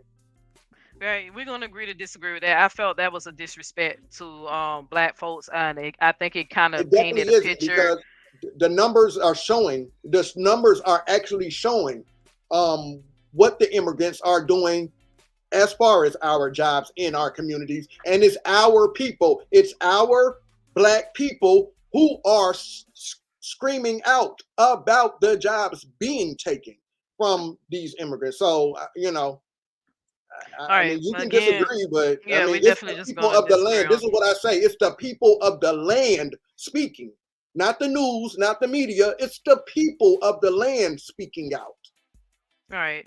Again, brother, we just gonna, but I'm trying to close out, brother. So, Appreciate it. but Yeah, we for just gonna sure. agree. Yeah, we just Appreciate you gonna so agree much, that, too. yeah, so let me go ahead and close out. So again, we can agree or disagree on that. Me personally, I took it as it clearly shows the mindset of Oh, Trump. There's no that's right. such thing as black jobs, because at the same time they keep saying immigrants are taking our job, but it's the white folks who actually have those businesses and those corporations who's hiring these immigrants, because they rather pay them $2 than to pay you minimum wage or a reasonable salary so you can take care of your household and become a middle class and own a home. So it's all smokes and mirrors. The issue is not immigrants coming in taking a job. They are purposely allowing those motherfucking people to come in here just so they can pay them less, and then they do this smoke and mirror and this politic game. Oh, the immigrants are doing this immigrant. Okay, who is giving them the job? Who's paying them under the table? You don't want to pay me $20 an hour because you rather pay this Mexican or this Haitian dude $4 an hour. You then put them under unsafe health conditions and work environment. You don't want to do the right thing, so you can line your money up, your pocket up, and become rich. It's all a game. You got it. It's all a game. I'm just saying I'm gonna disagree with you. I just feel like it was disrespectful. Hey, listen. Definitely, thank you. And hey, listen. Make sure we keep her in the loop. Next time we go live, I want to bring her on here because I keep it makes for great fucking content. Hey, next time, just give me the heads up. Just next time, so I can cam up and actually come with sources. Because you know, for sure. I got you. It was last minute. He asked me to bring you in, so I called you right away. I didn't know. I had no problem. And I had no problem. But I had no problem. I enjoyed my soul. I enjoyed myself, and I'm sorry, y'all, because I do have a speech impediment. I enjoyed myself. Good conversation, Callie. Thank you for inviting me on. Nice meeting you, Minister of Information. I'll be definitely checking you out to see what you're about. And and just y'all just keep it G, man. Keep it original gangster. Black folks, we are 400 years behind on information, and the best thing we can do is continue to support ourselves, educate ourselves, and learn how to use the almighty dollar, man. Learn how to use these money to get us out of this situation, man. Put our feelings aside and check the facts, bro. That's how I feel. And Kamala 2024. Wait, hold on. Am I saying it right? Kamala. Yeah, Kamala 2024 president. All right. It's Kamala. Look, Kamala. See, exactly. Kamala. 2024 Thank you so much, for president. Absolutely. Peace, y'all. Peace. Hey, same thing for you, Doc. Appreciate you, bro. Thank you. Been a long time coming. Shouts out to Crumb TV, man. For shout out to Crumb. Yeah, shout out to Crumb. Yeah. I done checked you out a few times, man. Shout out to Crumb, man. Minister for Information. I just want to tell your people, your chat, Crumb's chat. And I don't even know if Crumb is interested in being a part of season 2, because I am still filming for season 2. But our story, 1968, season 1, is on YouTube already. This lady right here, that lady you just saw on the screen, her name is Ms. Zena. She's a 21-year genealogist here in Atlanta, Georgia, retired. She just retired. She does my genealogy events. When I do genealogy events here in Atlanta, I hold free genealogy events. All you got to do is get here. Many people have came to see her at the genealogy event. People have actually found out that they are related. Coming to the genealogy events. I've had Pan-Africans show up to this genealogy event and they left there like, whoa, wait a minute. So this is the docuseries. This is season 1 that he's showing you. I just want to tell y'all, Minister of Information will be a big part of season 2. So you might want to go check out season 1 first. And also Crumb, the invitation is also open to you too, because I am still filming and I do still have another segment to finish with the Minister of Information. So for sure. I thank you, brother. Hey man, thank you. I appreciate you so much, brother. Hey, listen, I'm gonna put you in the green room. Yeah. I'm gonna go ahead and drop on down, brother, and just call me afterwards. All right, that's better. All right, brother. Peace out. Peace. Listen, y'all, this is a good show. Controversy,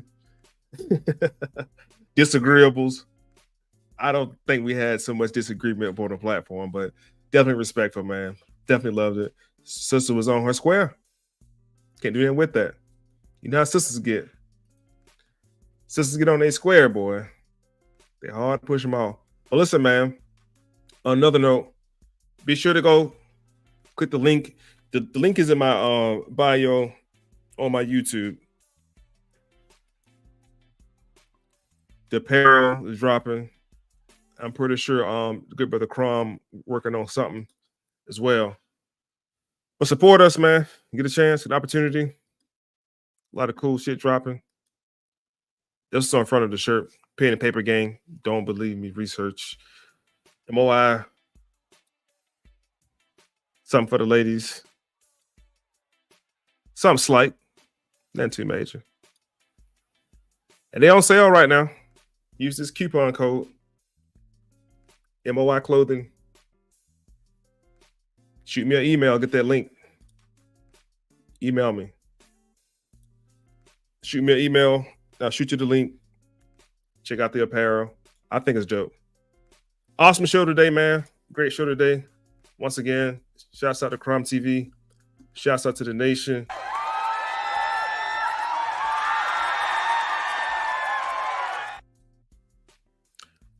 I'm going to catch y'all a little bit later on. I got my live coming up, dealing with the paperwork. Land rights, land grants. Tap back in. I think I go live at 7:30. Yeah, I think it's 7:30. Yeah, I'll be back on at 7:30. So when I tap back in, it won't be all that. It won't be all that, but we just went through. You know, that was cool. The class starts at 7:30. Tap in with me.